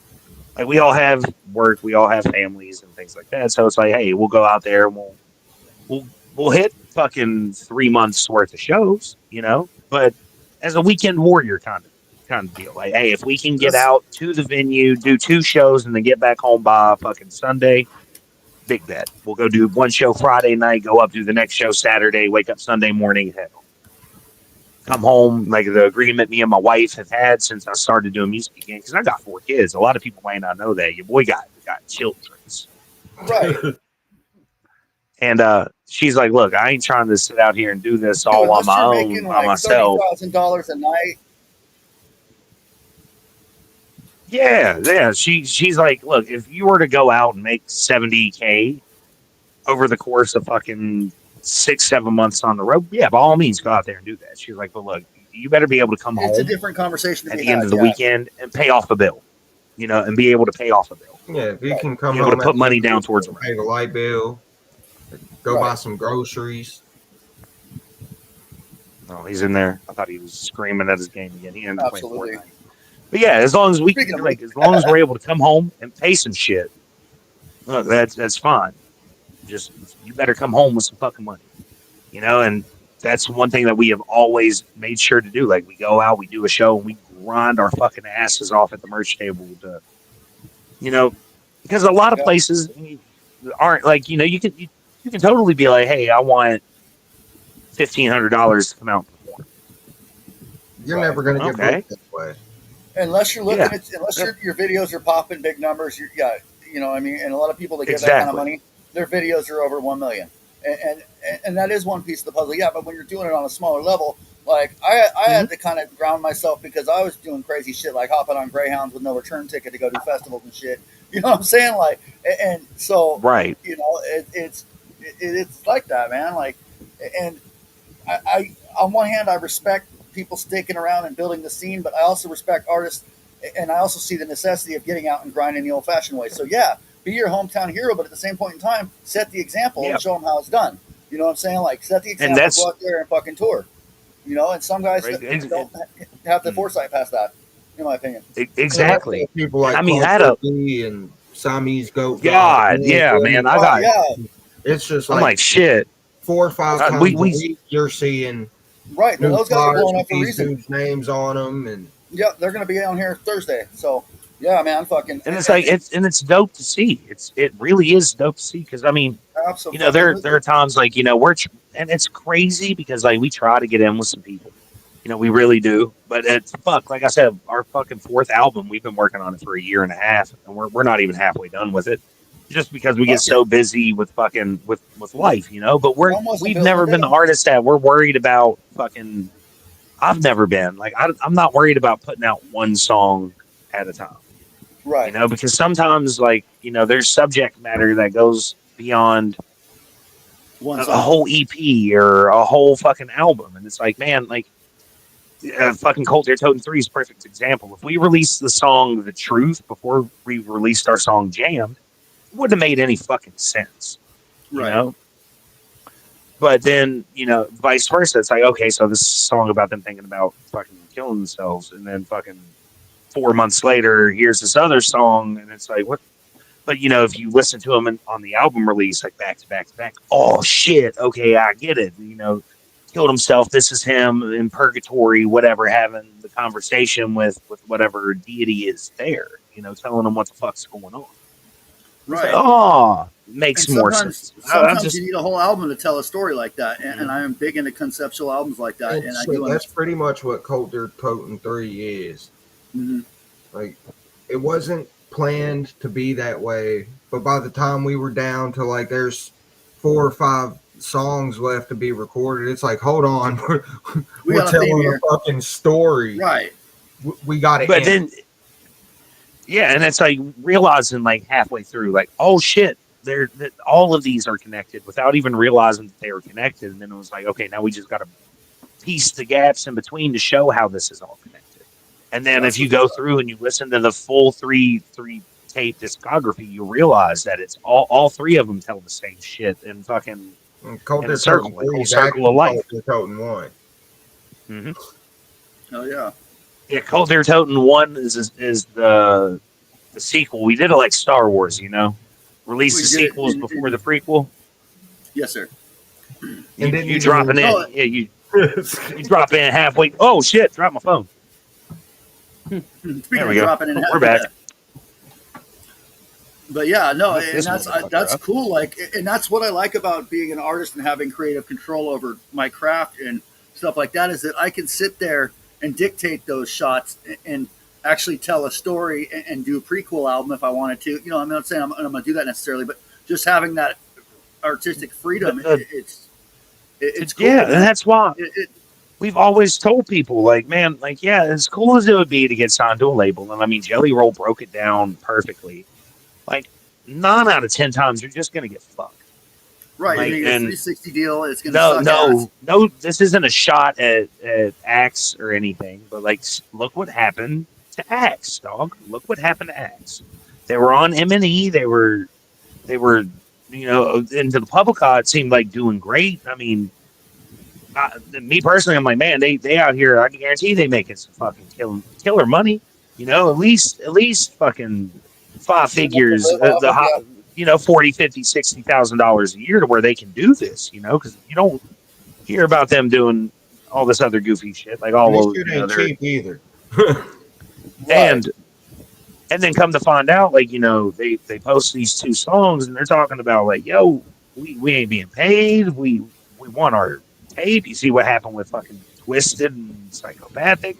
Like, hey, I just want to have. I mean, it even goes further back than that. Look what happened with Eminem and Michael Jackson, or Prince and Right. Sony, or fucking Paul McCartney and Michael Jackson.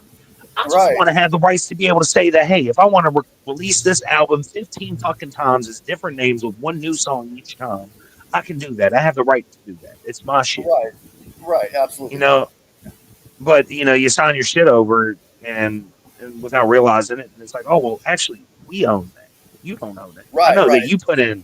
I know you fucking bled for this. You Right. fucking countless nights stayed up conceptualizing and Right. reworking and all this. Well, that's not your intellectual property. It's ours. It's like Right, you that still part. owe us $300,000 for Recording time, everything- fucking yeah, marketing, for everything we done for you. and then and then you're in debt because you couldn't fulfill, what they saw in you, unfortunately, and that's Or the reality of a lot of it. or you manage to break clean. You break clean. Well, now like in this instance, let's just use Axe and M&E. Well, M&E now owns these however many Alazulalu albums. Yeah. Well, they go on stage and they start playing these songs that are on these stages.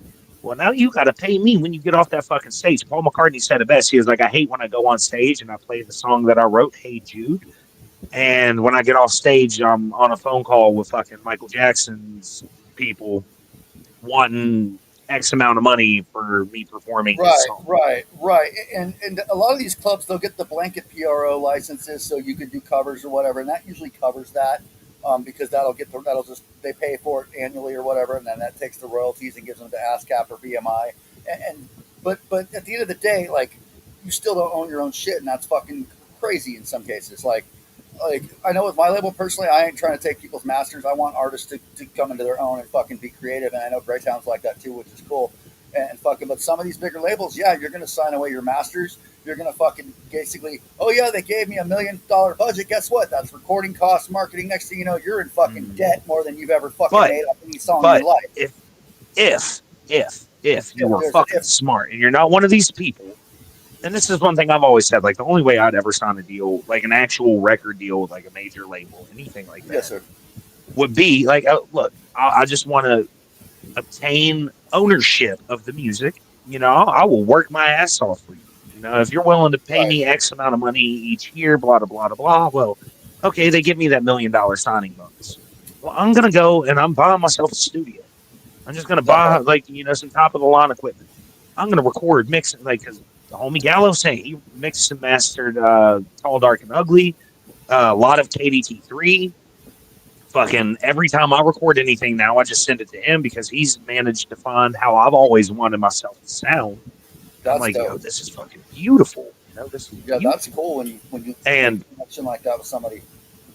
Yeah, well, man, me and Gallo, we go back almost a decade. Like, fucking, I started a job at this fucking call center, and on day one, most jobs, if you're in, like, of course, pre-COVID, so it wasn't in a Zoom meeting. You're, in a fucking room and training, and you go around the room and you say a little something about yourself, and it gets to me, and I was like, hey, my name's Joey. I make music. I'm a father. Blah blah blah blah blah blah.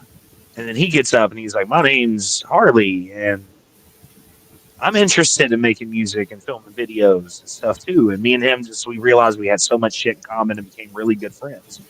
And then years went by. He had moved away. I'd moved, all kinds of shit. And we started doing music again. He's like, hey, let me run y'all social media for you.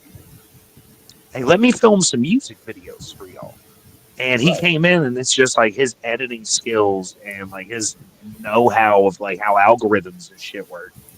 Dude, we really fucking changed 2,000 followers to 11,000 followers. Yeah. So we before we went to the gathering in 2023, I think we had like 1,500 followers, almost 2,000. When we came back from the gathering, within the week we came back, we had amassed like up to, I think we were just over 3,000. We were like, oh shit, that's what's up. And then he came in. He was like, hey, y'all need some dope. I like the video y'all did with No Leash, but y'all need some dope fucking videos. And we're like, okay. He's like, if y'all got some footage, send it to me. We're like, we want a video for this. And fucking oh my God, fucking did it again. I got my shit set up on the cooler I'm taking to the gathering. Sorry, it's my fishing cooler. But he was like, hey, how would y'all feel if I took over your social media? I don't want to step on anybody's toes, but I think I could help y'all out. And over these last few years, he's helped build us up from the just over 3,000 followers that we had stagnated at for fucking quite a while to almost 11,000 followers. Right. Now, of course, like we've teeter tottered between 10 and 11,000 back and forth, and it's like we had found a weird little like glitch in the matrix, and we became really big with fucking the Santa Muerte community, which was bizarre. Like I don't know why. Much money on the fucking monetization shit. Yeah, it's because like we started posting like pictures that like he was making. Like he was fucking around with shit, and next thing you know, it was like we made one post, and within an hour, it went from like 12 likes and 2 comments to like 170,000 likes or some shit. Right. Ass load of comments, and it just kept doing that on every post. But it wasn't like music. Like they weren't like, oh yo, y'all shit's dope as fuck. Hell yeah! Like amen. Like amen, amen, amen, amen, and like bro. It was crazy because like if you look into Santa Muerte, a lot of people who like worship the whole Santa Muerte shit are associated with like cartel, and I can only assume that some poor fucker somewhere down in South America was fucking had his life ended with one of our songs bumping in the background. I was about to say, yeah, he's getting cut to pieces where your song's playing. Yeah, somebody blasted and hurt him. I see red people. Buzzsaw lopping off limbs. Like, oh no. Hey, fuck. I mean, man. but your imagery, I could see how that would resonate with Santa Muerte. It was crazy. It was crazy. And then we were like, and then but then got to the point that like our shit wasn't getting our shit wasn't getting pushed to the right people. It was like, you know, it wasn't the Juggalo community now that the algorithm was pushing our feed to. Right. It was people who like I don't even think understood what like some that I don't think understood what the fucking posts were. They just saw the picture. I was like, they just saw the picture, commented like heart reacted, commented amen, and kept it moving. Like, and I was like, hey, appreciate it though. Like, y'all help buy some merch with that. The Torted Totem shirts. I think that's how we bought that merch order. Yeah, this is the Santa Muerte fucking community. That was pretty cool. Our post reach was like 15 million a week or some shit. Yeah. Like that. That's fucking awesome. It was insane. And then of course we corrected he came in, corrected, like we really corrected the algorithm and started getting pushed into some of the underground shit. And then the post reach went down. And I was like, damn. Yeah, now that little 2,500 don't look like shit. And I mean, that's still good numbers, though. I mean, he still sounds like a valuable member of your team, though, and that's fucking dope. Oh yeah. Oh, he is. And I mean, what's up, man? Oh God, nothing but love for him. Nothing but love for him. What's really cool, like we tried to get him booked alongside us this year, which unfortunately didn't happen for him. You know, we got that email last year. You know, they're like, hey, look, we appreciate you right now. We think you're dope and everything, but not this year. Yeah, that email. Damn. Okay. Well, thank you for writing me, Rob. I hope you guys have fun this year. I'm gonna try to make it, but I can't make promises. It's like, but he got that, and we're like, damn, dog, that sucks. And he's like, fuck. He's like, we're still going though because you know we're booked. And I was like, well, you're coming with us, like, dog, you got to be there with us, you know. And fucking, we got him in touch with Spamily, and I don't know when he's doing his, but he's got a set on the Spamily stage as well. That's what's up. We're gonna have a whole Sense Funhouse takeover on the fucking Spamily stage one of the days. Yeah. Lee was saying in Lows and Louds is going to take over too, so I'm looking forward to that Spamily stage. That's going to be a wild fucking time, man. At any given time. Man, so. I will say that is the only regret that I have from 2023 is that I didn't try to take over a Renegade stage. I didn't even try to I'm see if I actually could. going. Hey man, you care if I can do a song or two, put a beat on it, you Well, know? no, the first like 10 minutes we were there, we immediately went and talked to Shang side. That's what's up. Shank's And Yeah, they're like, yeah, we they're did, we like, did. nah. They're like, we're booked up. We're like, okay, Oh, but that was the only Renegade stage I'd known of. But then I walked the grounds because that's all I did, and I swear to God, I walked every bit of 1,700 miles while I was at the gathering in 2023, Oh fuck yeah. and it was it was fucking funny. I saw numerous camps had like sound systems and people performing and shit, and I just got nervous. I was like, man, like my homie ain't here with me. He's asleep in the tent. yeah, because I'd be Oh, like, can't fuck your sleep don't stand a chance when it comes to me. Fucking, when it comes to his sleep, I work construction. I'm gonna fucking sleep. Right. You're like, I'm getting my Z's in. Fuck y'all. that I I really got can't wait, earbuds. man. Oh my I'm god, fucking so excited, bro. Like for real, like I'm chomping at the our bit, man. homie's nervous. He's like, I'm so homeless, or I'm so wow, wow. I love it. I'm so nervous. I'm so worried. And I'm like, there's nothing to be worried about, man. Like all these people that you've already fucking half of them you've done songs with, they're all Right. gonna be there, dog. And I really can't wait, man. Like I'm gonna try my best because like this year, like I've learned that like if the people have fucking sons and shit hanging up in their camps, that's usually a good sign to like, hey, come say what's up. Like there's a reason I have a fucking Right. camp banner up. And I was That's like, what's up. I'm gonna make the most of like actually mingling with everybody instead of just walking the path the whole time. You know? That's Saying what I'm whoop going to be whoop to doing this year strangers. too. Right. Last year I was, I was partying a lot more last year. This year I'm not going to be partying really. I'm going to be there, promoting See, myself, I my don't. brand. You know what Yeah, I mean? Like, I don't really party, man. Like it's yeah. that We sounds so smoke weed. boring now because like if you would have met us Me either. Yeah. fucking So, not even 10 years ago. Like I mean, fuck every bit of 5 or 6 years ago when we were doing shit. Oh dog, we were getting fucking swifty at the fucking shows and shit. But then going back and looking at old performance footage and shit like that, realizing like how sloppy we really fucking sounded. Like I'd get drunk and get fucking blow my voice out before I'd even get on stage, you know? right. And then it's like, damn, that sucked. This is gonna be a fun night. Hopefully my voice comes back just enough to where I can fucking sneak Perform for through a 45 performance, minutes. you know? Right. Yeah, and that's And kind of what more time I'm on this year as well. It's like I've been doing the recovery thing since last September for the most part. I've had a few slip ups, but I've been keeping on track with it. So this year is, I'm not going to say it's business, but it's definitely, in addition to connecting with all the fam and all the fam I met last year and that I talked to online, I'm going to be, promoting myself, my brand. And I think that's, and conducting myself a certain kind of way because last year I was just fucking having fun being reckless, and no pun intended. But at the same point in time, this year's gonna be different for me. It's in the name. well, Yeah, well, see, dog, like I quit drinking. I quit drinking probably 4 years ago. Like I yeah, actually just was like, you know what? And it wasn't. Man, I say that, and like a lot of people are like, oh, applauding the sobriety, and it's like I'm not the one to applaud for, like not right, I was an alcoholic or anything. It's just I realized like like me and my wife, all we really got's each other.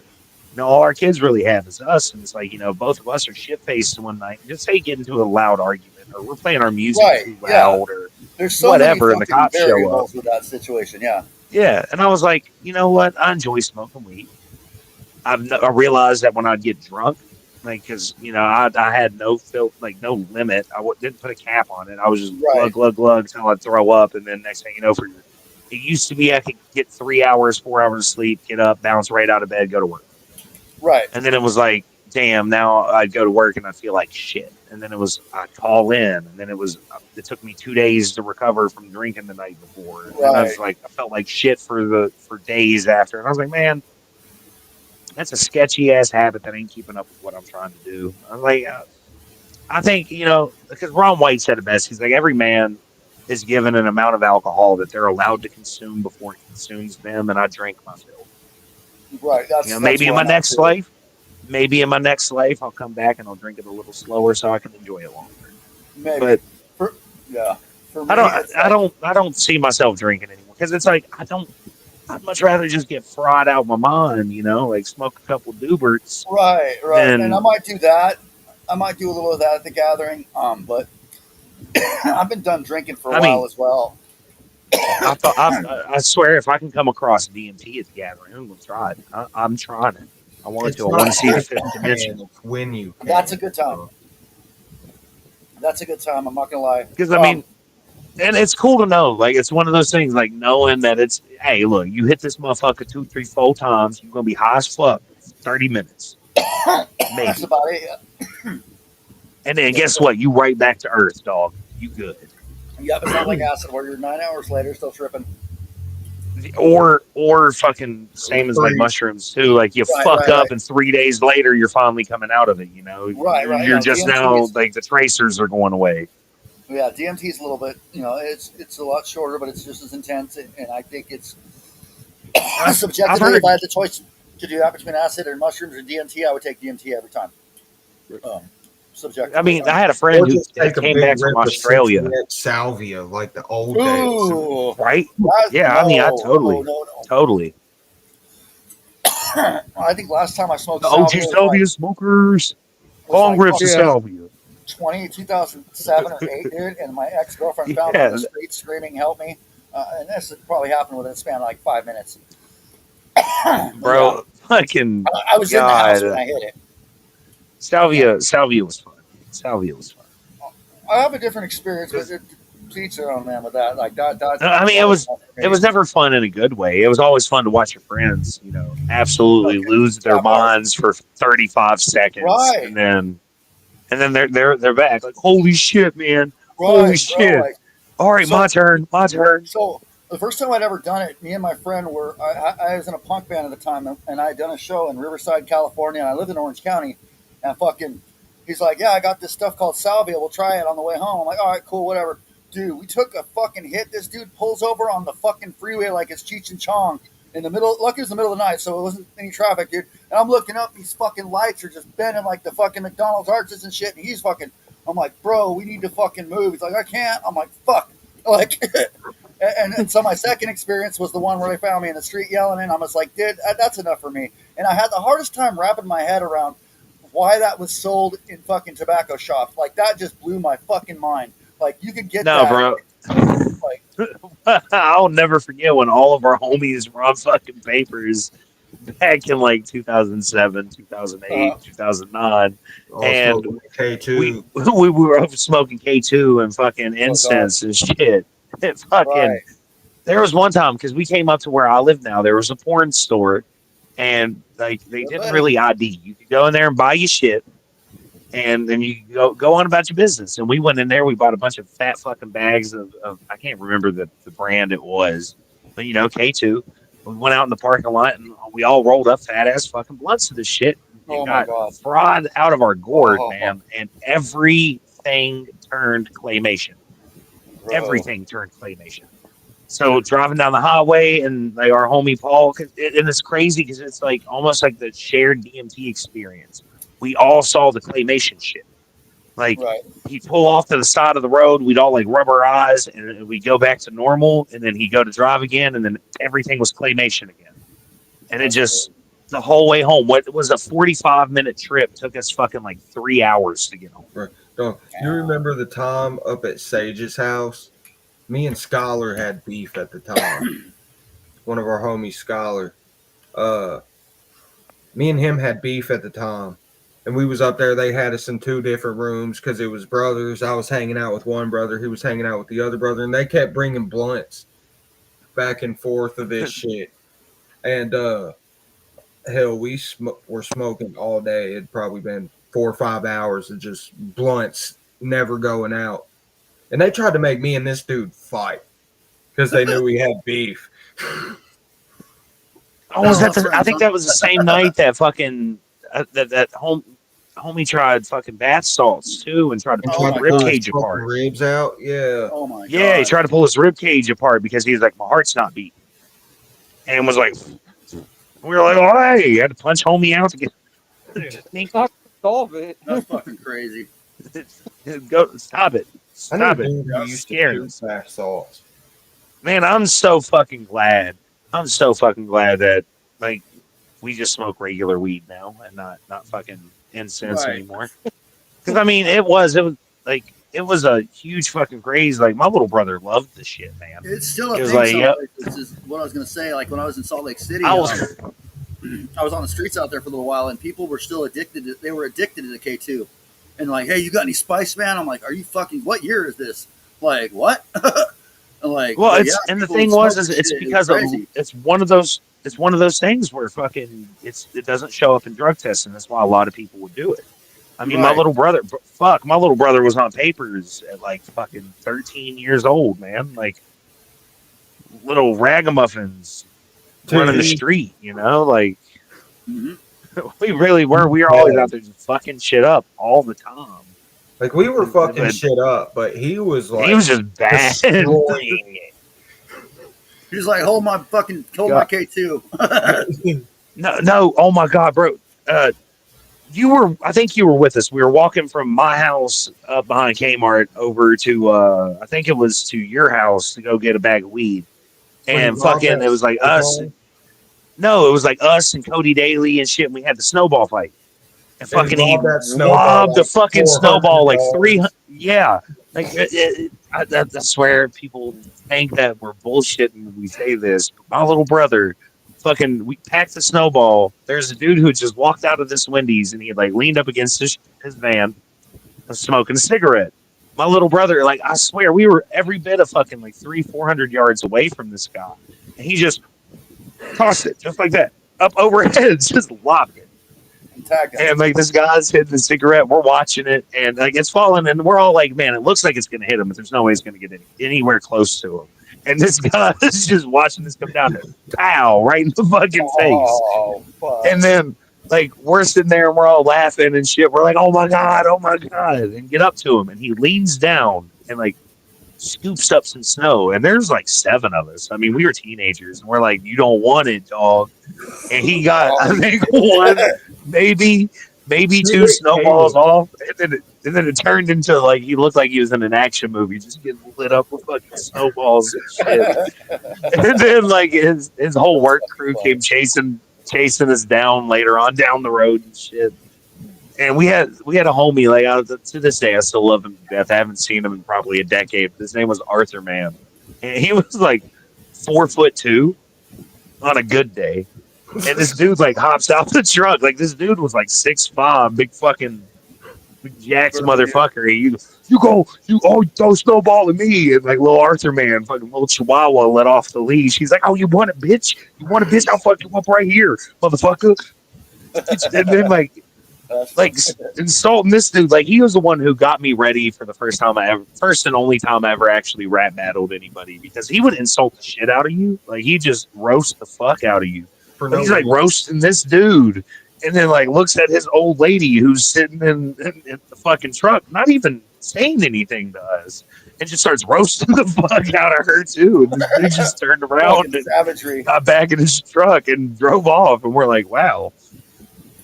Arthur Mann just saved us from getting beat up by this big bouncer motherfucker. His God, gift of gab saved the day.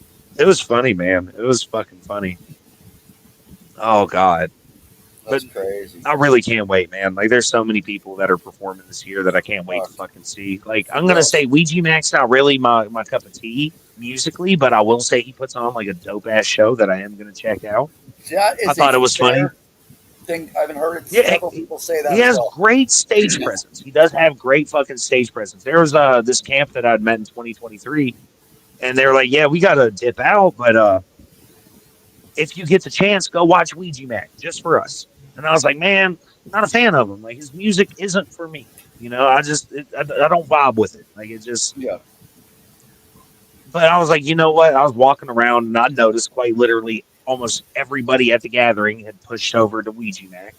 and I started pushing up through the crowd. Like I was just trying to cut through, and I was middle of the fucking crowd, and fucking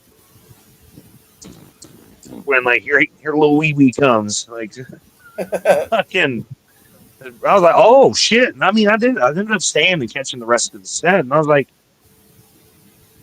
stage presence definitely a 10.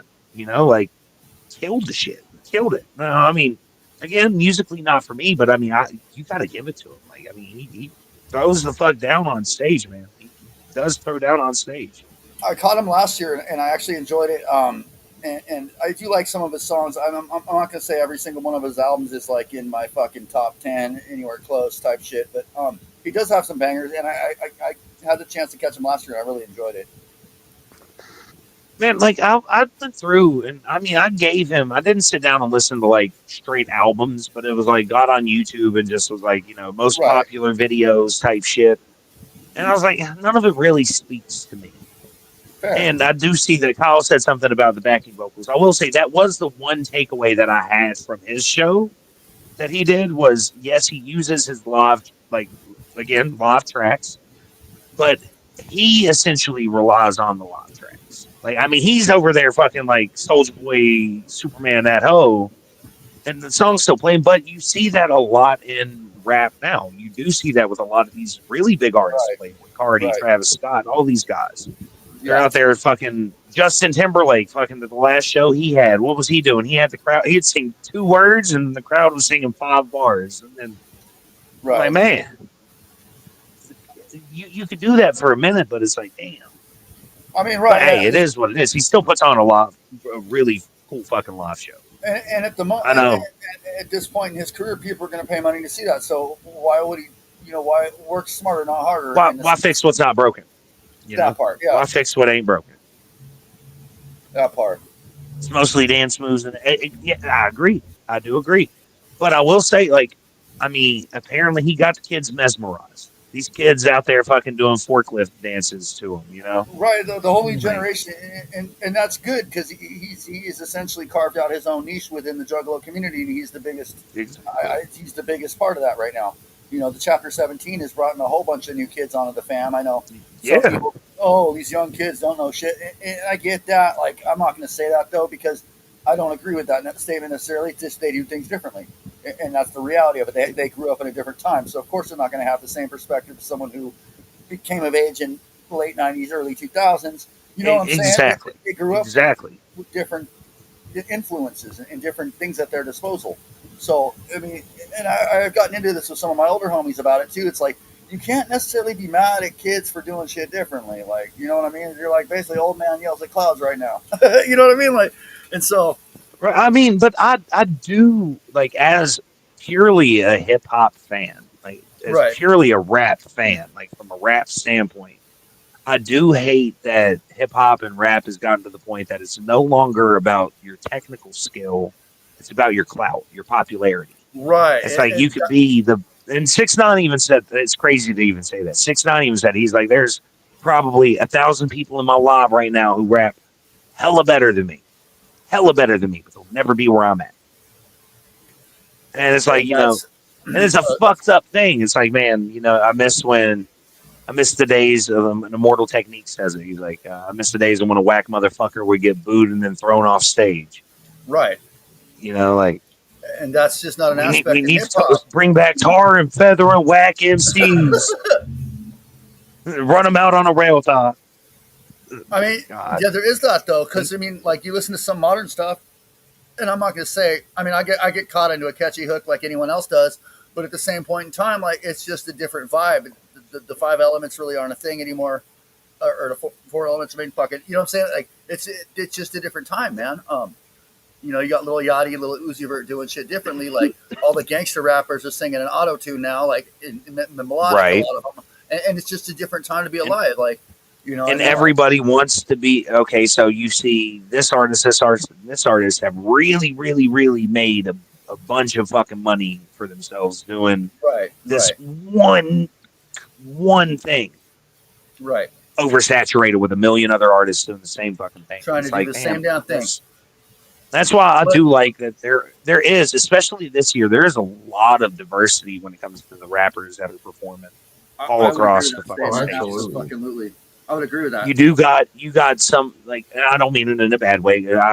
I'll say this a million times. Everybody has a gimmick. I don't give a fuck how. Oh yeah, or we don't have a gimmick. Yeah, you do. Everybody has to have a gimmick if you want to make money. If you want to Right. make money doing it, you got to have something that can be marketable. All Azul Right. lose is that they're fucking, like they're essentially like they're three brother Leatherface fucking Right. And I serial fuck with them. killers. Super I famous love fun them. time guys or luchadors, Right. They're fucking dope like too. Clockwork E, or the Silver Booth Silver brothers. Boys. They're the Yeah. the Silver Aliens and shit like that. Like you got to have a gimmick of some sort for fans to be able to identify with, to be able Right. to really make anything. And it's like, Right. we have some of the some gimmicky artists performing that, like, they have a whole gimmick that they can play into. And I don't, Yeah. anybody in here, don't take offense to that. I don't mean anything bad by it. You got But they some do have people, a like, I certain mean, like, vibe. Yeah. yeah, like, I mean, fucking, we're leaning hella into like the gimmick of our name and shit this year. Like, I mean, we got a crazy fucking set planned. Like, I mean, the whole stage show is going to be fucking crazy. But we got what we're doing. You got Guar, who leans into being the aliens and the covering the The Sun crowd. You Dogs of got the universe. Yep. there. You got fucking like the hardcore rappers that are going to be there. You got like the hardcore juggalo rappers that are going to be there. That is like, yeah, we're putting down strictly wicked type shit. You Yep. know, you got newcomers that are coming in that this is like it's coming in, whether it's Detonation stage, it's Spamily stage, Renegade stages, whatever, coming into a gathering, and it's like trying to make a name for themselves and hoping to make some connections with people. Then Right. you got some of these artists that it's like I've looked up to for years performing, and I'm like, I can't fucking wait. I can't fucking wait. Then like me, I'm a huge fan of heavy metal and shit like that too. And there's some solid fucking metal bands on the lineup this year that I'm definitely going to go throw elbows in the pit for. We get fucking Waka Flocka. We get Right. Waka Flocka Flame. Obama Flocka Flame, dog. I can't wait. Obama Flock of Flame. That's got to be the shadow. It looks like I got something on my face, but I think it's the shadow. I'm like, what the fuck? But yeah, Waka Flock of Flame. That's an artist I wanted to see, actually. Same. I can't, like, because, bro, like, I used to crump to Waka Flocka back in the day. Like, I really did. I was Right. a 5-time world heavyweight champion of crumping. Make your crump return in the pit. You know what? Right. I'm surprised that crumping didn't take off more within the Juggalo community too, because it's nothing but clowns, painted faces, and like someone would think to link the two together. You know what I'm saying? Like but it's an element you find more in like Latino hip hop. You know what I'm saying? Like, and that's dope as fuck. But like you'd think that it would have caught to some degree, like within the Juggalo community. And I'm always surprised it didn't.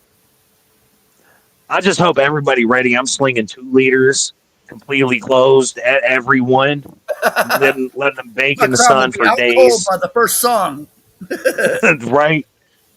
Just fucking, I'm lobbing them up as high as I can. Oh, watch out! What's up? No, man, I'm not gonna lie. I went and watched some videos and shit. Just, it's one of those things, like, so close, like, essentially, like, homesick. You know what I mean? Like, oh. And I got on YouTube and was watching random videos, and I saw one. I think it was in 2023. Like, they needed like medical or some shit that came down to like, it was like right down like the main drag, and there were a bunch of cops with them, and they were like Juggalo justice type shit. And they're like, nah, we don't need the cops. Y'all are just here to make shit worse. And motherfuckers started lobbing shit at these cops from fucking. Like, the dude's holding the camera right here, and it's like this one dude's just like straight up. He's like, y'all get the fuck out of here. We don't need y'all here. We just need medical. And the medical lady's like, it's for my own safety. And they're like, you're good, though. And you just see a fucking red pop 2-liter come flying. Fucking bop the cop in the back of the head. Fucking bounce off a fucking random low shoulders. It's fucking hilarious. I was sitting here. I was like, man, they're shocked nobody got shot. Right. And I was like, I'm shocked that, like, But then again, it was like 3 on 1,000 right there because it was they were surrounded, and I was like, oh, I was like, where the fuck was I when this was happening? I was like, I'm pretty because I was out walking around the whole time. I was like, was I on the other side of the grounds, just completely oblivious to like the riot that was about to ensue? I'm Right. like, I would have loved to have came and set that shit the fuck off, start crumping with the cop, dog. Like,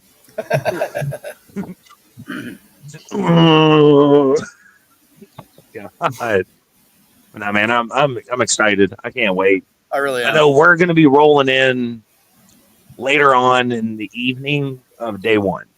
Yeah, I was So gonna ask what day are unfortunately, y'all there's a getting lot of shit. There's a lot of shit that we unfortunately miss before we get Okay. there, and it's just because we got to wait for Omen as well as I'll Gallo wait till I to get get off off work. Which I'm What day you hoping say you get y'all are off pulling up? before we go on Friday. So day 3, it's technically like it's weird because we're at 1:50 a.m. So technically on Saturday, but Friday night, Okay. That's when you guys are getting there, 1:50 huh? a.m. 1:50 All right, a.m. bet. Okay. You've already Friday, done this technically GPS Saturday, and but everything, Friday huh? night. I know I'm entering the fucking Juggalo Squid Games though. I hope everybody ready. I watched all 3 seasons in anticipation once it was announced. I was like, I've watched them. I know how this works. Your boy gonna win the musical chairs. He plays red light, green light when he's gooning. Exactly. Red light, I, green light. I can't wait though. Can't wait. It's right around the corner. It's like what, 9 days, 8 days, 9 days. Fuck. Yeah, so I got a show on Sunday in Dayton, Ohio. I think I actually asked if you guys wanted to play at one point, but you said you weren't going to be there soon enough. But yeah, I got a show Sunday in Dayton, Ohio on the 10th for those of you watching that are going to be coming early. Dayton's about an hour and 40 minutes, and I got a free show in Dayton called Jugg Night 2, Murmur of the Gods on it. Fucking Homie Concrete, fucking myself, Alter Ego, Rebel Spaz, and Mike Vile from Tritone, the Homegirl Rev Finesse. And then I get there Monday because they're doing the Suds and Buds stage the day before, like the Monday in the parking lot, and then I'm going to be doing day 0 on Tuesday, so I'm going to be there fucking all week next week. So Hell yeah, man. And it's crazy to know that there are some motherfuckers that are already there.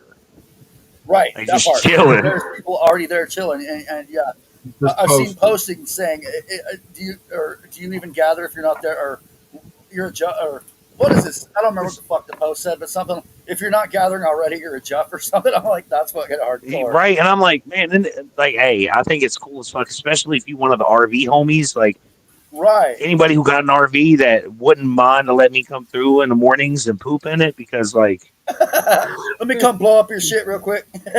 right, don't worry, I'll bring my own Febreze. I'll bring my own Febreze. So last year the porta potties were ridiculously clean. They weren't too bad in 2023, but anybody watching, I will say, if you because you're gonna have to take a shit at some point.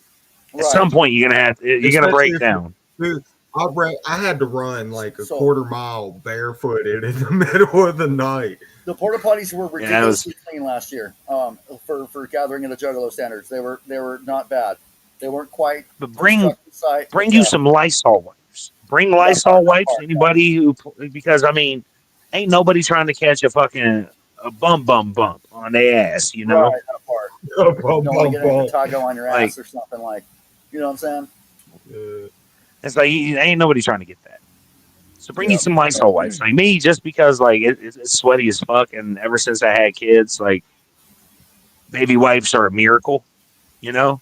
Especially when you've been sweating and ain't bacteria, and, you know, infections that spread that way. Fuck yeah! It's like, man, bring yourself some Lysol wipes. Wipe the poopy seat off first before you flop your ass down. Right. You'll thank me later. Don't be afraid to walk over to the showers and wash your ass. Yeah, don't be scared. Don't be scared to wear deodorant, guys. Like some of y'all, like I get it. Y'all trying to fucking you trying to attract the women with your natural pheromones and shit, but we can smell you too. You didn't bring any soap? Just hold your hand out and be like, "Yo, can a scrub-a-low scrub his hole?" And someone gonna look. Somebody will. Like, man, all over today. I need to clean the motherfucker. Because I'm not gonna lie, we kind of came very ill prepared in 2023. Like we wasn't ready. I brought shit to sleep with. but no pillow. I forgot my pillow. So I ended up using a book bag as my pillow and sleeping on the blanket I brought to wrap up with. Um, I brought deodorant. I brought one towel and a washcloth, but and body wash, but no shampoo to wash my locks. Now, I will say that's one thing that I do that some people don't is I wash my locks fairly often. You know, Same. solely because like, and some people don't. They're like, that's a weird image or weird stereotype that white people with dreadlocks, like our hair must, Don't or wash. dreadlocks in general, or just unwashed. No, And it's like, no, I wash no, my shit. I my don't wife, condition anything. she thinks it's goofy that I use conditioner still. She's like, what are you Okay. using the conditioner on? I was like, my scalp. That part. I was like, soothing. I was like, you don't understand. Like, how after fucking retwisting your shit, fucking sitting there and finally washing like the day, because I usually wait a day or two after I've retwisted before I try to wash anything, Mm-hmm. and that way like give it a chance to kind of set in. And it's like that fucking how itchy my scalp has gotten from the natural oils and shit, and just fucking massaging some because it's Aussie all day in my house. Well, my wife hates it, but I mean I've used Aussie every day, or every time for the last fucking 12 years to wash my hair. I will die on that hill that it is the greatest shampoo, especially for dreadlocks. If you get the hemp oil one, that's my Okay. secret. That's my secret to my hair care routine, guys. I might look into hemp that. oil. Right now, I'm just using body wash my shit because my shit's really coarse though too. So my shit tries to unravel sometimes. Oh, So bro. I usually have a latch hook on Oh. me, and you know what I'm saying, like. But yeah. I've never once taken a latch hook to mine. Never once. Really? Okay. Really. Yeah, I did come when I undone. I learned the easiest way to form your dreads was the twist and tear method, Mhm. and fucking it takes forever. Especially like I grew my hair out for like 7 years before I locked my hair up, so my hair was down to my belly button, and Okay. I sat in the mirror for fucking 5 hours, just oh my god, until finally they all started to form and then the palm rolling. But since then, I took palm roll for the first like year. Every once in a while, I'll put beeswax in them, but then that just made my hair so fucking heavy. It wasn't funny. I go from fucking having, maybe 5 pounds or so of hair to 40 Right. pounds of hair, and it's just Right. like walking around like this. And I was like, it's just I can't do it. I was like, And then fuck it, we just the gonna. thing with the beeswax too is it makes you more susceptible to dread rot because it locks the moisture. It tends to lock the moisture Exactly. inside. Yeah. And there was this lovely old black woman who told me that. She was like, "Honey, you got white boy hair." She's like, "Why are you putting beeswax in these?" I was like, trying to help bring shit in and lock it up. She's like, "Yeah, if you have my pigmentation, that would work." She's like, "Don't put products like that in your hair." Oh, okay. Like I had a friend try to tell me to use a gorilla snot hair glue and shit, and I was like, "Why?" He's like, "Oh, it'll." He's like, I use like a whole bottle in mine at a time. And I was like, don't do that. Don't do that. Gorilla snot's like the shit you use to keep the pick in your hands if you're playing guitar, like some people do. Well, I mean, no, that's actually, I think my wife threw it away because I did get it. It's in a it's in a yellow bottle and it looks just like the shit. Remember the bitch that fucking like gorilla glued her hair? It looks similar to that, and it's supposed to it's like the whole locks in place. And I mean, some people use them for like Liberty Hawks and shit like that. Spikes, yeah, like punk art. I tried it one time, and man, the smell it left in my hair for fucking a month was just horrendous. I was like, I'm never using this again, ever. I was like, I don't know why. So I've resorted to like if I have stubborn hair that's not going in, I'll twist it into like little dread balls, and then a rubber band will go into the lock to hold it into the lock, and eventually little brace rubber bands or something, yeah. And then the cool thing with rubber bands is eventually they'll break, and you can just pull them right out, and then fucking put another one in when you're ready. Yep. And I mean, yeah, that's how I've done it. I've done maintenance with rubber bands. I think what is this, year 4 now? I think year 4 with dreadlocks. Well, I mean, altogether, this is like 17th time with them, but like, I think this is my 4th consecutive year of having them because I'd have them for a year, get rid of them, have them for a year, get rid of them, have them for a month, fucked up doing them, brush them all out, cut my hair off. Okay, gotcha. Back when they back in the day when they were like this big, and I thought I could Okay, do gotcha. twists. Okay, gotcha. You know, you could just twist the fucking hair and it would lock. It didn't. It didn't. It looked. Dude, his first set of dreads was awful. But yo, those ones that I had before Momo went to prison, those were solid. Those were solid. Whole head, and I just didn't work them the way they needed to, and then I ended up having to cut them off for legal purposes. Fun. But no, man, I really can't wait. Well, to avoid the courts. Okay. Changing descriptions, but it's past statute of limitations. I can say that now. Gotcha. Yeah. Say less. But Yeah. But no, man, like I can't wait. I cannot wait. Right, I can't wait till this. Yeah. So fuck, Bro, next this is good. week, or is that the week after? Fuck. No, I don't want to fucking next, move. It's next week, bro. It's fucking. I want to be there. Yeah, it is. It is next week. So I want to be there a week from today at Legend Valley grounds. I'm going to be there. And I can't wait, man. Because I know 2023 when we were rolling in, we were about 10 miles out, and we started seeing fireworks, like mortars going off, and I was like, "Holy shit, we made it! We made it! We're here!" Wow. That's what's up. Yeah, I'm gonna watch the rest of fucking off ramp tonight at some point. I'm gonna start it over from the Hell beginning. yeah, I know I gotta get ready to go in here and get my little one to chill out. He's been playing fork knife for the last fucking 4 hours. It's about my bedtime for work. Right, yeah, I got shit that I got coming up tomorrow. I really can't wait, man. Next week can't get here soon enough. And what's crazy is I know it's gonna get here and it's gonna seem like not everything will drag by, but it's like time will move so slow while we're there. And it's like the fucking, if you've ever seen the movie Big Fish, like, you know, he sees the girl, time slows down. He's like, but unfortunately, time speeds right back up to catch back up with itself afterwards. And it's like, fucking, we'll come home and before we know it, it's been fucking 3 months. And it's like, damn. Oh, right, this can't wait till year next went year. so fucking quick, dude. Like, this year went by hella quick, dude. Like, I can't even believe it's that time again already. But in a good way. Right? I'm so excited, man. I can't wait to see, like, because you're gonna see your boy Russian stage for Fago Armageddon, both ICP sets, and you might also see him booty butthole naked down the zip line. Yep. Oh, the zip line, yeah. Okay.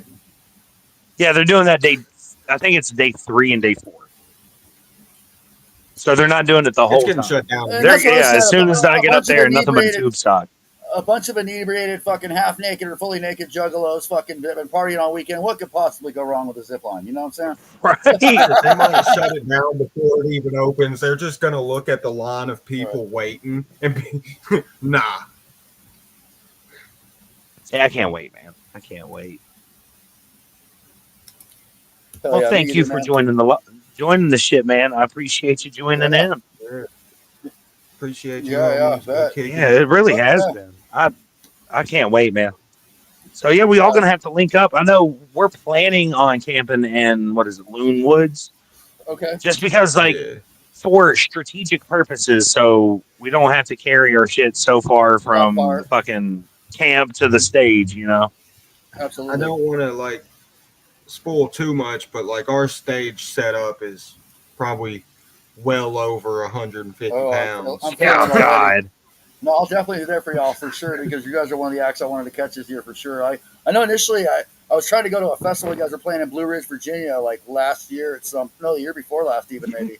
No, there was the Virginia 420 festival. That's the Virginia 420 festival. Yeah, I did end up going. I actually had a bunch of fucking stupid drama with a chick I was dating and ended up fucking. Oh, bro, that ended up whole weekend that night. Yeah, fucking crazy.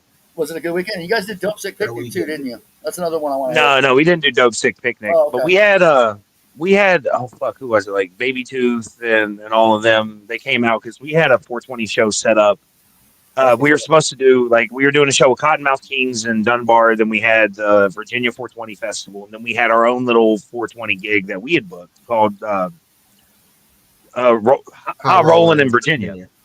And we were bringing out like King Wicked and Hearstmain and Leonard's dope, RTC Con and fucking we had like a whole comedy hour and shit set up. We had some punk bands coming out.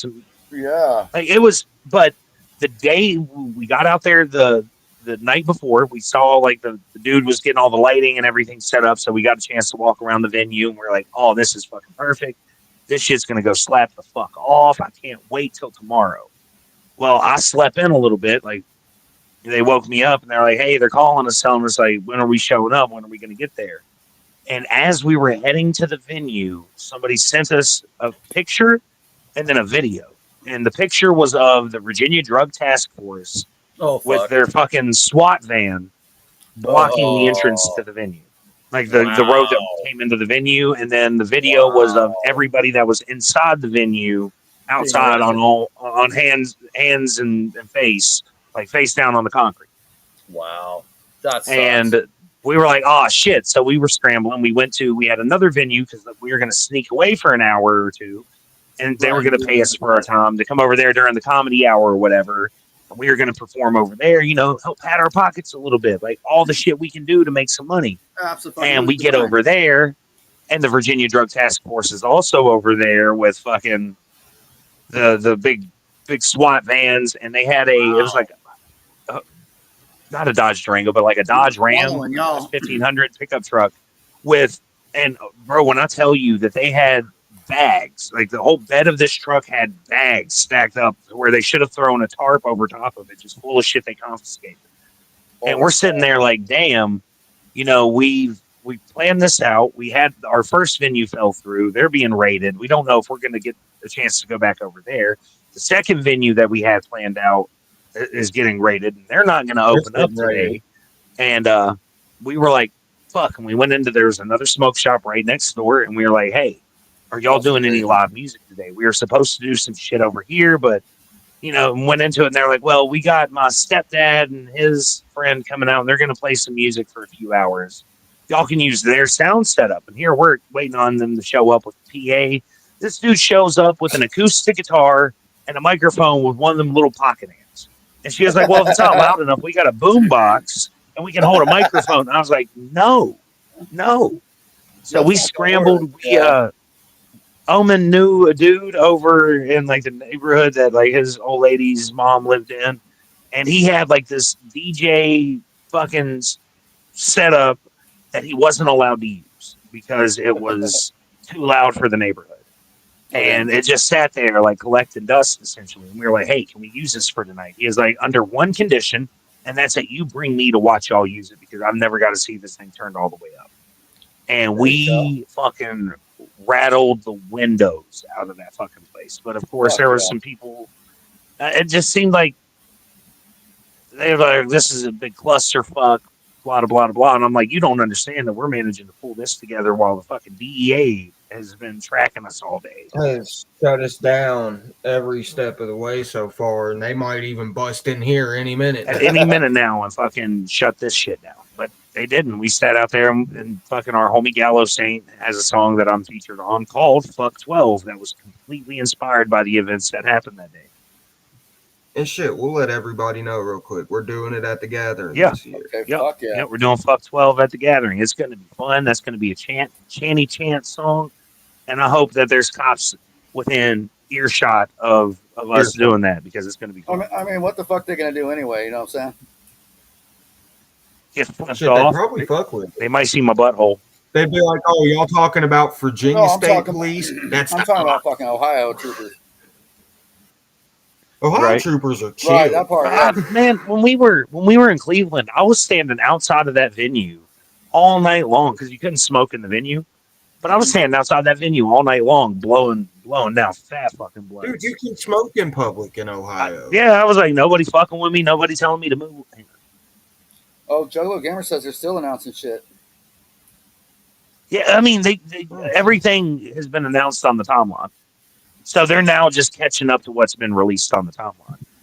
So they were showing all kinds of crazy shit on there that I didn't even know, like Squid Games and all that shit. And I was like, man, it's going to be fun. It's going to be fun. But I know I got to get in here for my wife's like, God damn, you've been out there for fucking ever.